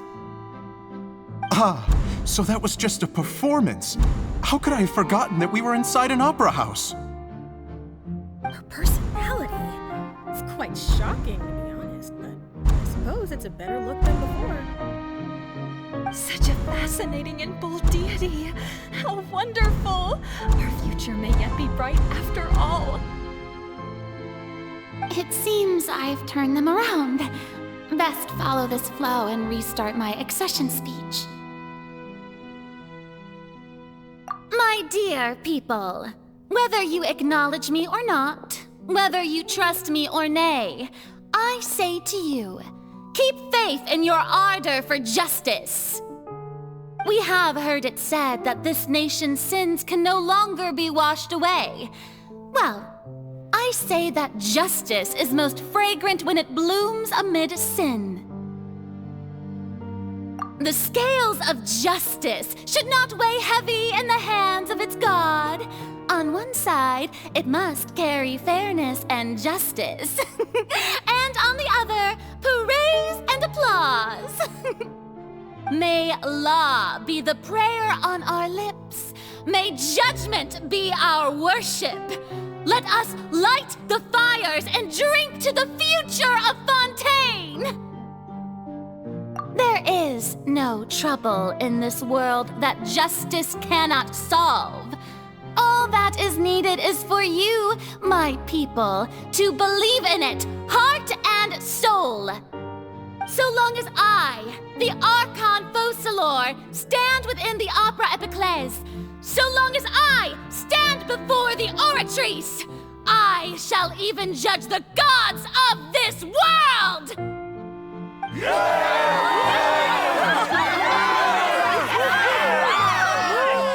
Oh, yeah!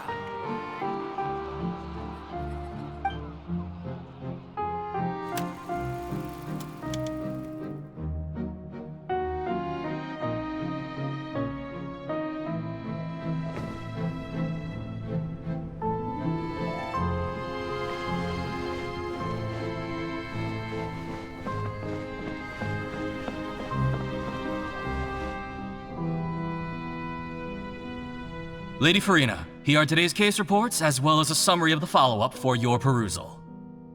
Come now. Was I not just at the Opera House in person? Leave these kinds of things to Neuvillette.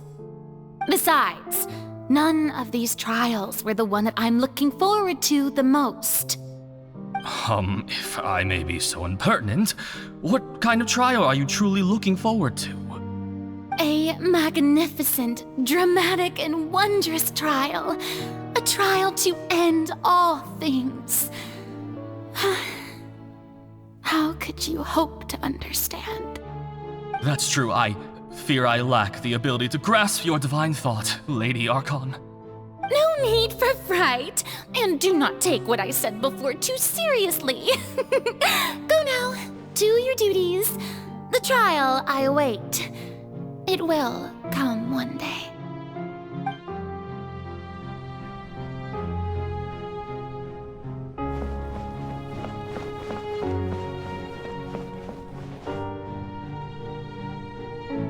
Lady Furina, I don't know what to say. Thank you for agreeing to see me. No need to thank me. Or rather, thank your own sense of perseverance instead.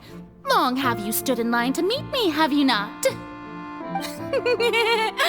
Oh, I'm afraid that's just an inevitable consequence of my divine charm. All right, Deoteria, is it? How is your son's illness? You remembered me, and you knew of my family, too. He is doing much better now. In fact, he is far more of an ardent believer than I. He was the one who forced me to seek an audience with you, and to bring your words back to him. Oh, good. Very good. If this should happen again in the future, please do not hesitate to come and tell me. Going down to citizens' homes every so often, while not usual practice, should serve as a fine change of pace. Oh, you're such a gentle and wise god. Thank you once again, on behalf of my son.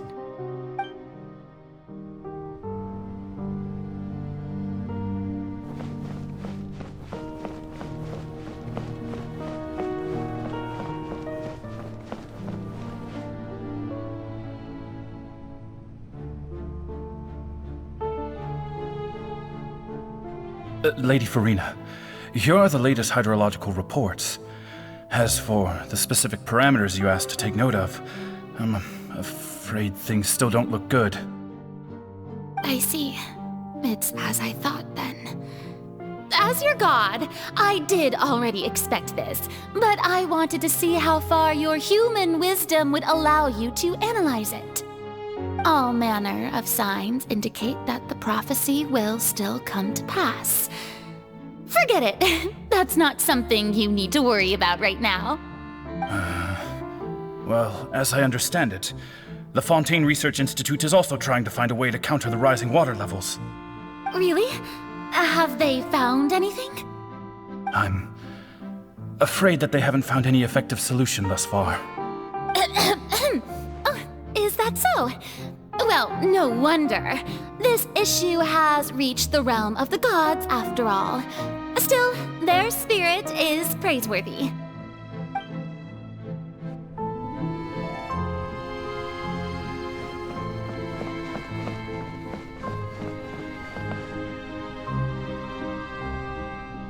The day is finally over. I haven't had a moment to breathe this whole time. But it's good to see that everything's getting on track. There are no longer any voices of suspicion. Maybe this is fine. I just need to keep going, and everyone will be saved.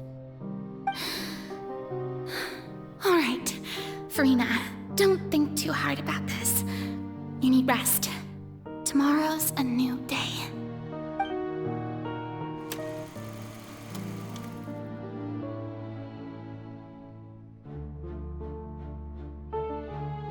Lady Furina, here are the new trial reports for the latest cases, as well as a summary of the follow-up.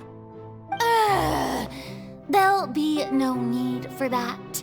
I've seen them already. There's no need to go back over scenes I've witnessed in person before. Lady Furina, I've waited so long for this chance to see you in this manner. Indeed, my dear, loyal citizen. This joyous moment is an honor for us both. Lady Furina, we're detecting significant hydrological anomalies near Poisson. Understood. Keep monitoring. Keep me informed should anything come up at the Institute.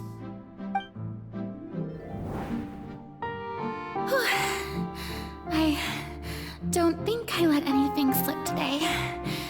I must show the people that there is nothing to worry about. I just don't know when these days will end. I feel utterly exhausted. Best to rest early today, too.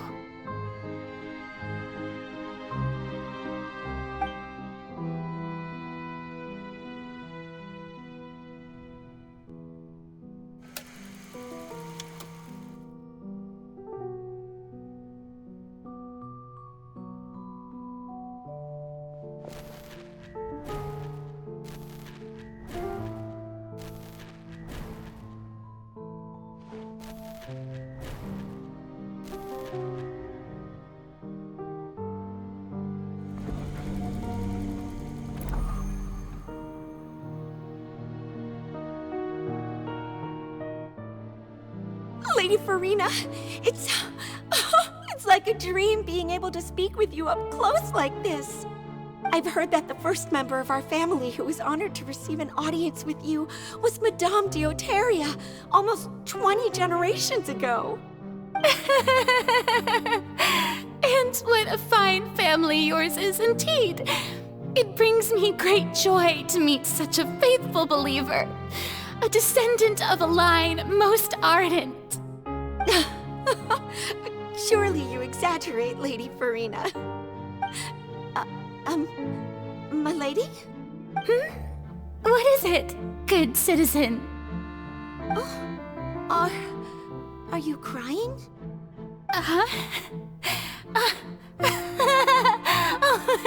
Really now?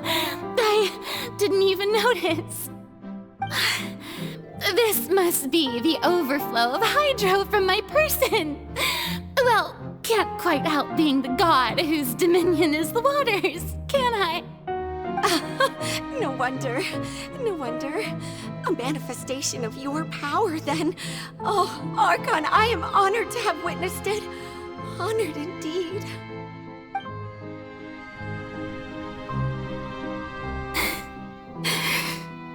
So interminable. So lonely. Just how much longer? Hundreds of years must have passed by now. Perhaps the show must go on for hundreds more. I never imagined that it would hurt so much. Have I reached my limit? No. Perhaps I reached it long ago. Today I didn't even notice my own tears. I want to tell someone, anyone, about this. But would that not destroy all I've done so far? I've conducted so many investigations across the centuries. But there's not even a sliver of hope that we might break the prophecy. All I can do is keep heart. I must maintain this act. It is the only way to save Fontaine. Please, mirror me. You have to succeed.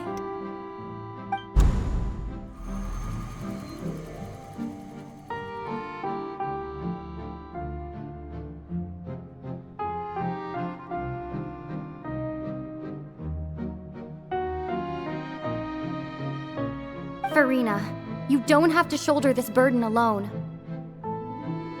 Although I don't know what you might be keeping from everyone, your people are more than willing to share your burden with you.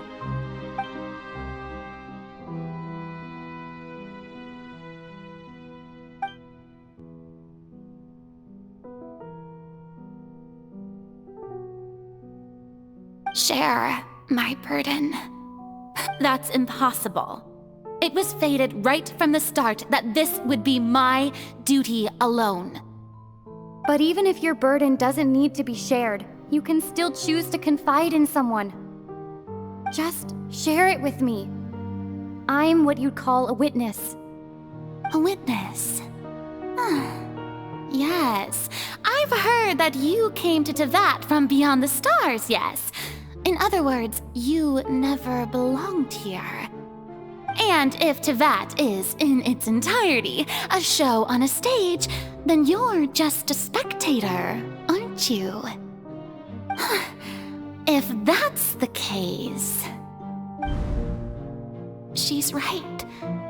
I could confide in her, couldn't I? But if things don't play out as expected, the people of Fontaine will be the ones to pay the price. No, Furina, you shouldn't be selfish. But what if it's really all right? Furina, you've worked so hard for so long. Surely it would be okay to put yourself first for once. Just this once. Is it such an outrageous thing to do anyway? To find someone in whom you can confide your frustrations and sorrows? Surely it could not hurt. If you let this opportunity slip through your fingers, it might never come by again. Think about it long and hard.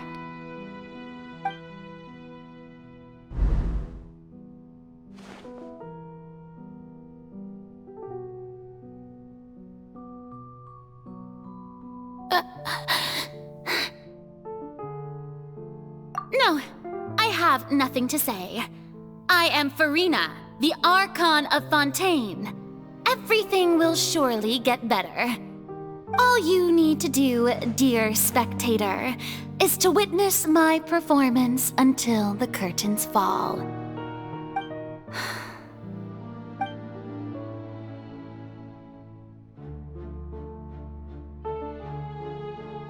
Fine.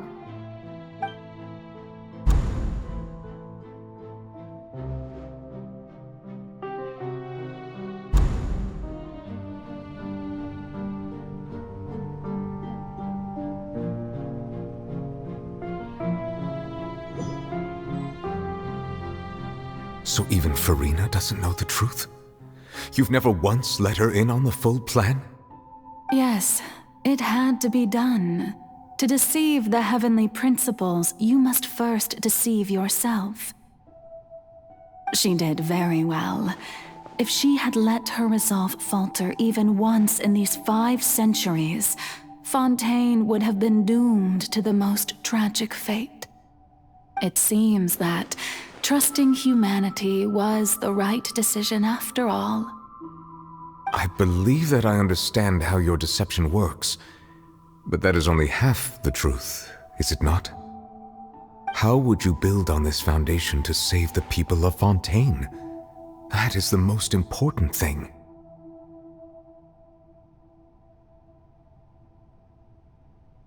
Ah, good. Of course, the Iudex of Fontaine has pinpointed the crux of the issue. I'm sure you've long sensed that the Oratrice is no simple machine, yes? I've always suspected that it had its own consciousness, and Linny did mention that he heard a human voice within the core chamber. It now seems that that person was you, hidden within the machine all along. Am I right? And then I became one with the Oratrice, taking Fontaine's gnosis with me. Yes, it would seem so, wouldn't it? Alas, your understanding of this device still lacks sufficient depth. In truth, it is no enactor of justice. It is, in fact, a device created to kill the god of justice. I beg your pardon? Oh, you have it. And to be more precise, Not only will the Oratrice take down the god of justice, it will also take down the divine throne upon which she has been placed. I mean, did you think I would be the sort to enjoy peaceful repose while Furina suffered? My work over these last 500 years has been to constantly accumulate indemnitium within the Oratrice. But really, some have already discovered that only a small fraction of the energy generated by the device was ever used to provide power to Fontaine. The vast majority had to be, accumulated to enact this death sentence. It was all a part of your plan then? Both the trial and the sentence? Indeed. This power, accrued over 5 centuries, could have sustained Fontainians for millennia had it only been used for that purpose. Almost all of it has now been stored within the Oratrice. But only power of this magnitude could hope to destroy the Hydro Archon's divine throne, shaking the rules established by Celestia and breaking through the institution that is the Seven. So the Oratrice's call for death was for neither Furina nor Focalor, but for the Hydro Archon. The destruction of that divine throne. If I do not misunderstand your intent, you must be... returning what's rightfully yours to you, of course. In other words, this was all done to return the authority of the Hydro Archon to the Hydro Dragon of this planet. But...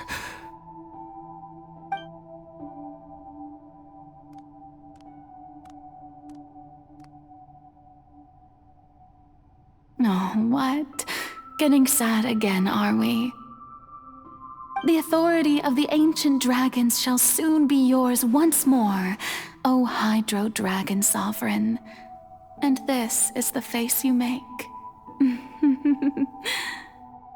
all you've done throughout the years is just so you can sacrifice yourself at the very end.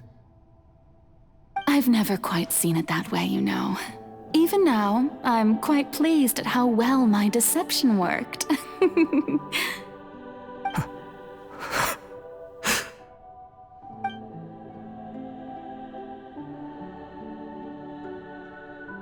Hydro Dragon, don't cry. I must say, had it been within my rights, I would have loved to judge the heavenly principles themselves. Were they not guilty of essentially the same crime? Egeria stole the power of the primordial sea, and the heavenly principles stole the power you ancient dragons possessed. I, for my part, am the god of justice. And is it not just that your original powers should be returned to you? Speaking of justice, I have always believed that justice lies in the process of pursuing human existence itself. So, if the theft of the primordial sea's might was Fontaine's original sin, then, leaving matters of procedural right and wrong aside, the descent of the Fontainians as humans and their right to exist in this world would be Fontaine's original justice. In other words, existence was Egeria's justice, and to me, justice is the continuation of that existence. Defying the prophecy and ensuring that Fontaine's people shall live on, that should be the justice enthroned over all others. At this point, we, whether it be myself or all other Fontainians, have shouldered the burden of this sin for far too long. Iudex Nervillet, the highest judge in our land, when you regain your full power as an elemental sovereign, what verdict shall you pass upon us? So when I was invited to the court of Fontaine to serve as Iudex, I see now that that was your idea too. At last, I now understand the true purpose behind this position. In the beginning, I was uninterested in human existence. But these 5 centuries of living alongside them have gradually brought about mutual understanding between us. And I have even attempted to feel as they feel. You are a devious one, Focalors. Things being as they are, surely you know that I could never declare them to be guilty.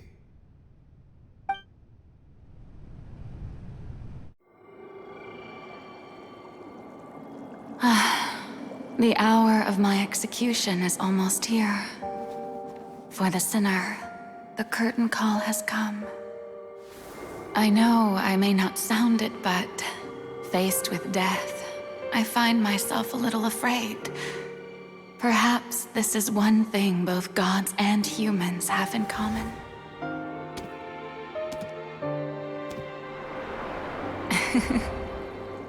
Farewell, Nervalette. I hope you've enjoyed the part you played these 500 years.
Iudex Nervalette, hereby declare,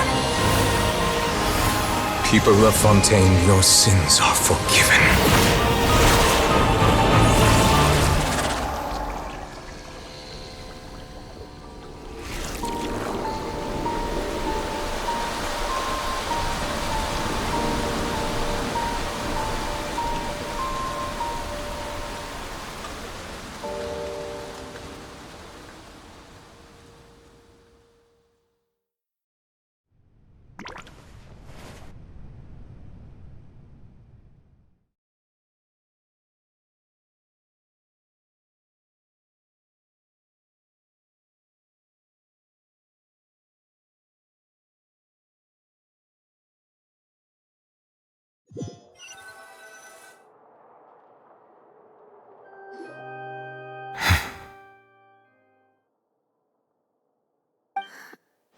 What just happened? Has the death sentence been carried out? Was that bright light some sort of misdirection? I have a feeling that something huge just happened. But since we're all still alive and haven't been dissolved, I assume whatever happened was good for us. It's time to end this. We must mete out punishment to that beast.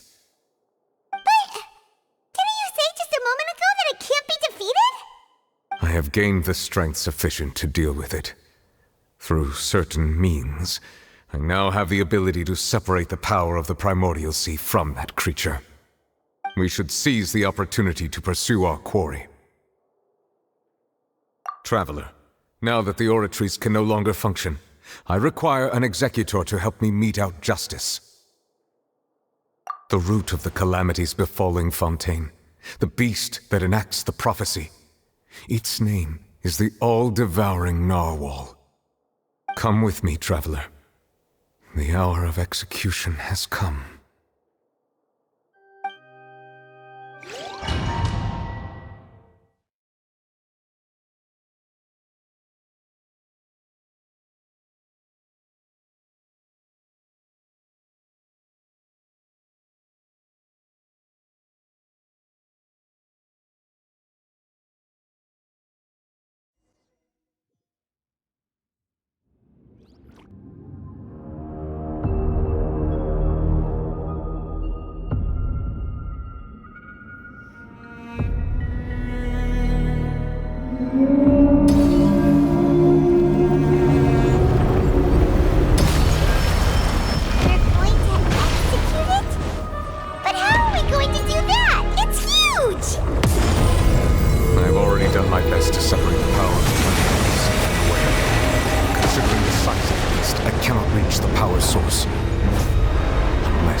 Find a way to attack it from within. I shall share a part of the ancient dragon's power with you. We shall look for an opening together.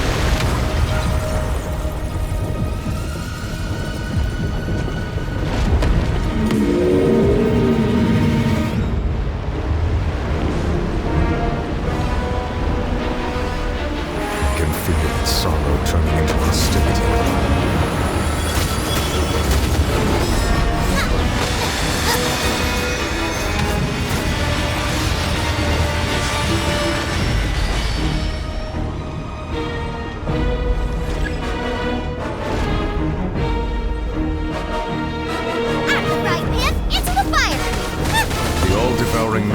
Cannot resist its instinct to devour.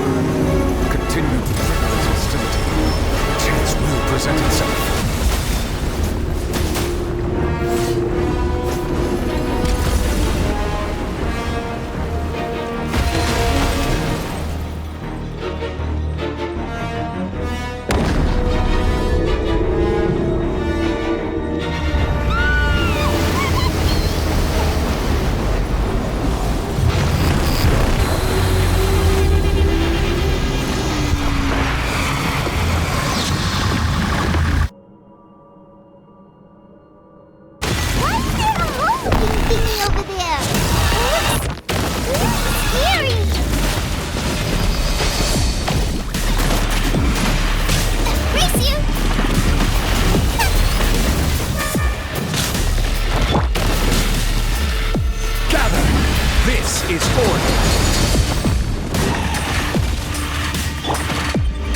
I have granted you my protection.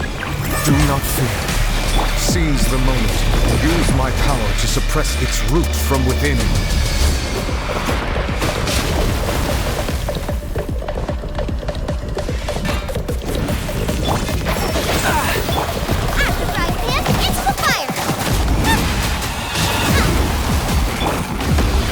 Let's nip that in the bud. Let my name echo in song! The show begins! Nice and spicy.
Hear everything.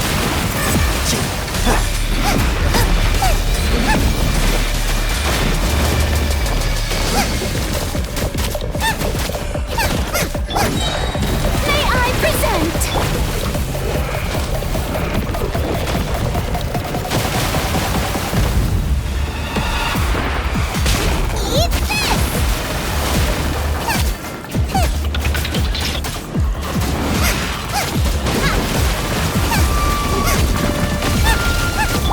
I will have order.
Thanks for helping with the cleanup.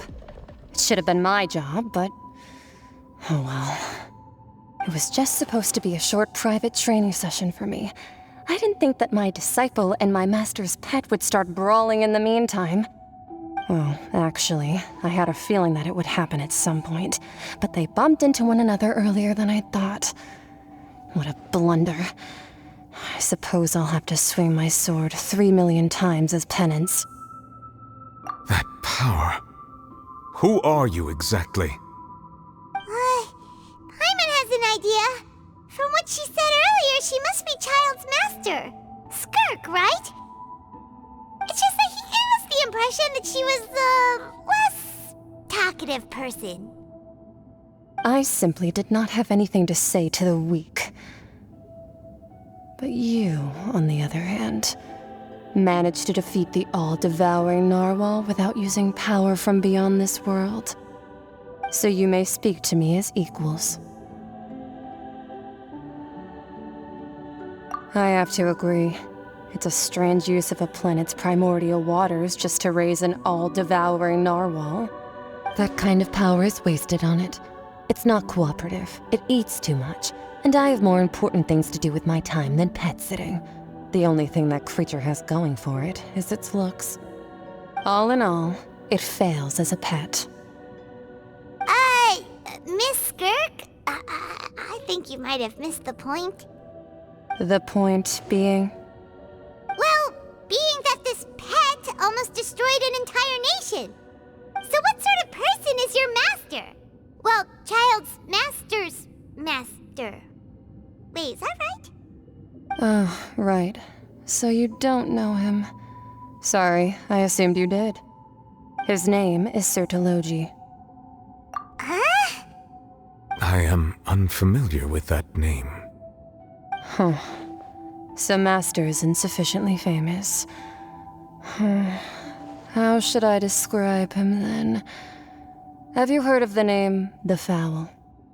The Fowl? Still nothing? Well, how about the Visionary? Vetterfalnir, then? Or Gold Rhine-daughter? Ooh, that one we've heard! Rhine-daughter's part of the Hexen Circle. She's Albedo's mom, right? Oh, so you do know that name. To be honest, I also heard all of those names and titles from my master. I don't actually know them either. But I suppose you understand now, yes? My master is likely a similar sort to Rhine-daughter. They are both pursuing some form of perfection. Wait, didn't you also mention a visionary person? Paimon didn't quite catch their name. Actually, never mind that. I believe it expedient to inform you. that the all-devouring narwhal used up nearly all its strength fighting you. Such roiling hydro energies will prove difficult for the planet's deep seas to digest. As such, the Fontaine back on the surface has most likely been thrown into chaos. In other words, the prophecy that you've been fretting over should now be in full swing. What?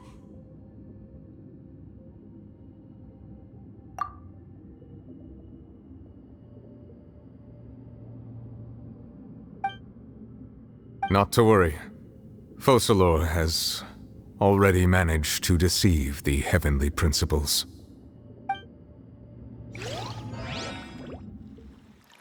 In the end, the people will all be dissolved into the waters, and only Furina will remain, weeping on her throne.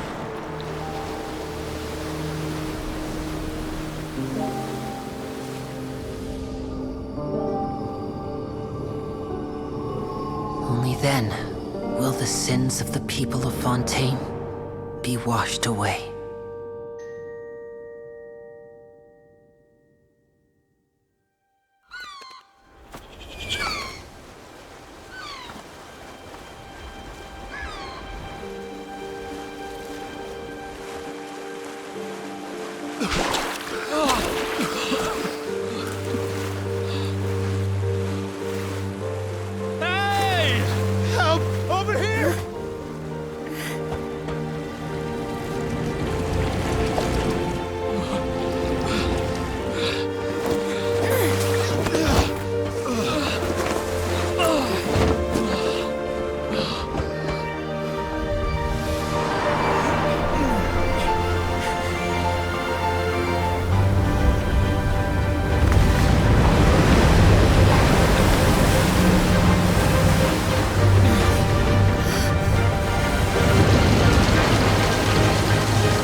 Initiate emergency rescue!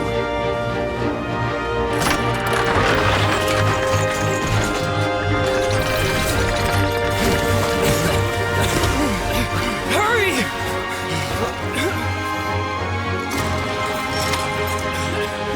Hey, lend a hand!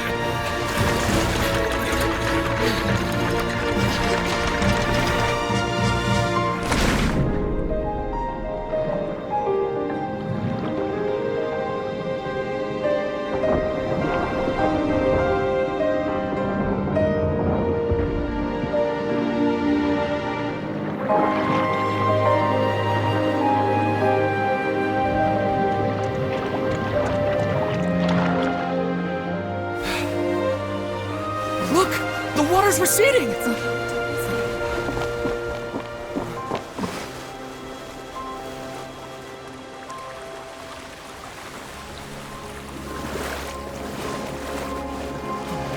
It's a miracle! Water's receding.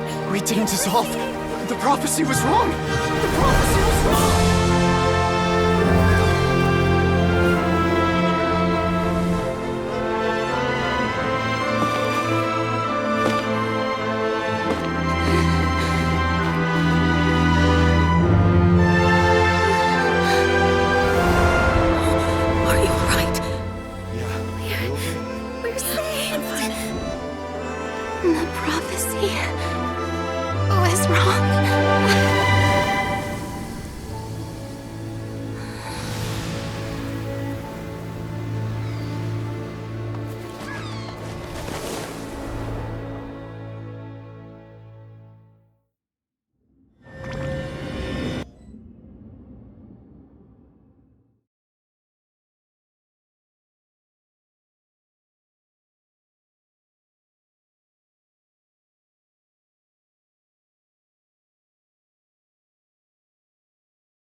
the Spina di Rosula talks post-disaster rebuilding. I recently visited Poisson to meet with Miss Navia, spokesperson of the Spina di Rosula, and we spoke about Poisson's present and future.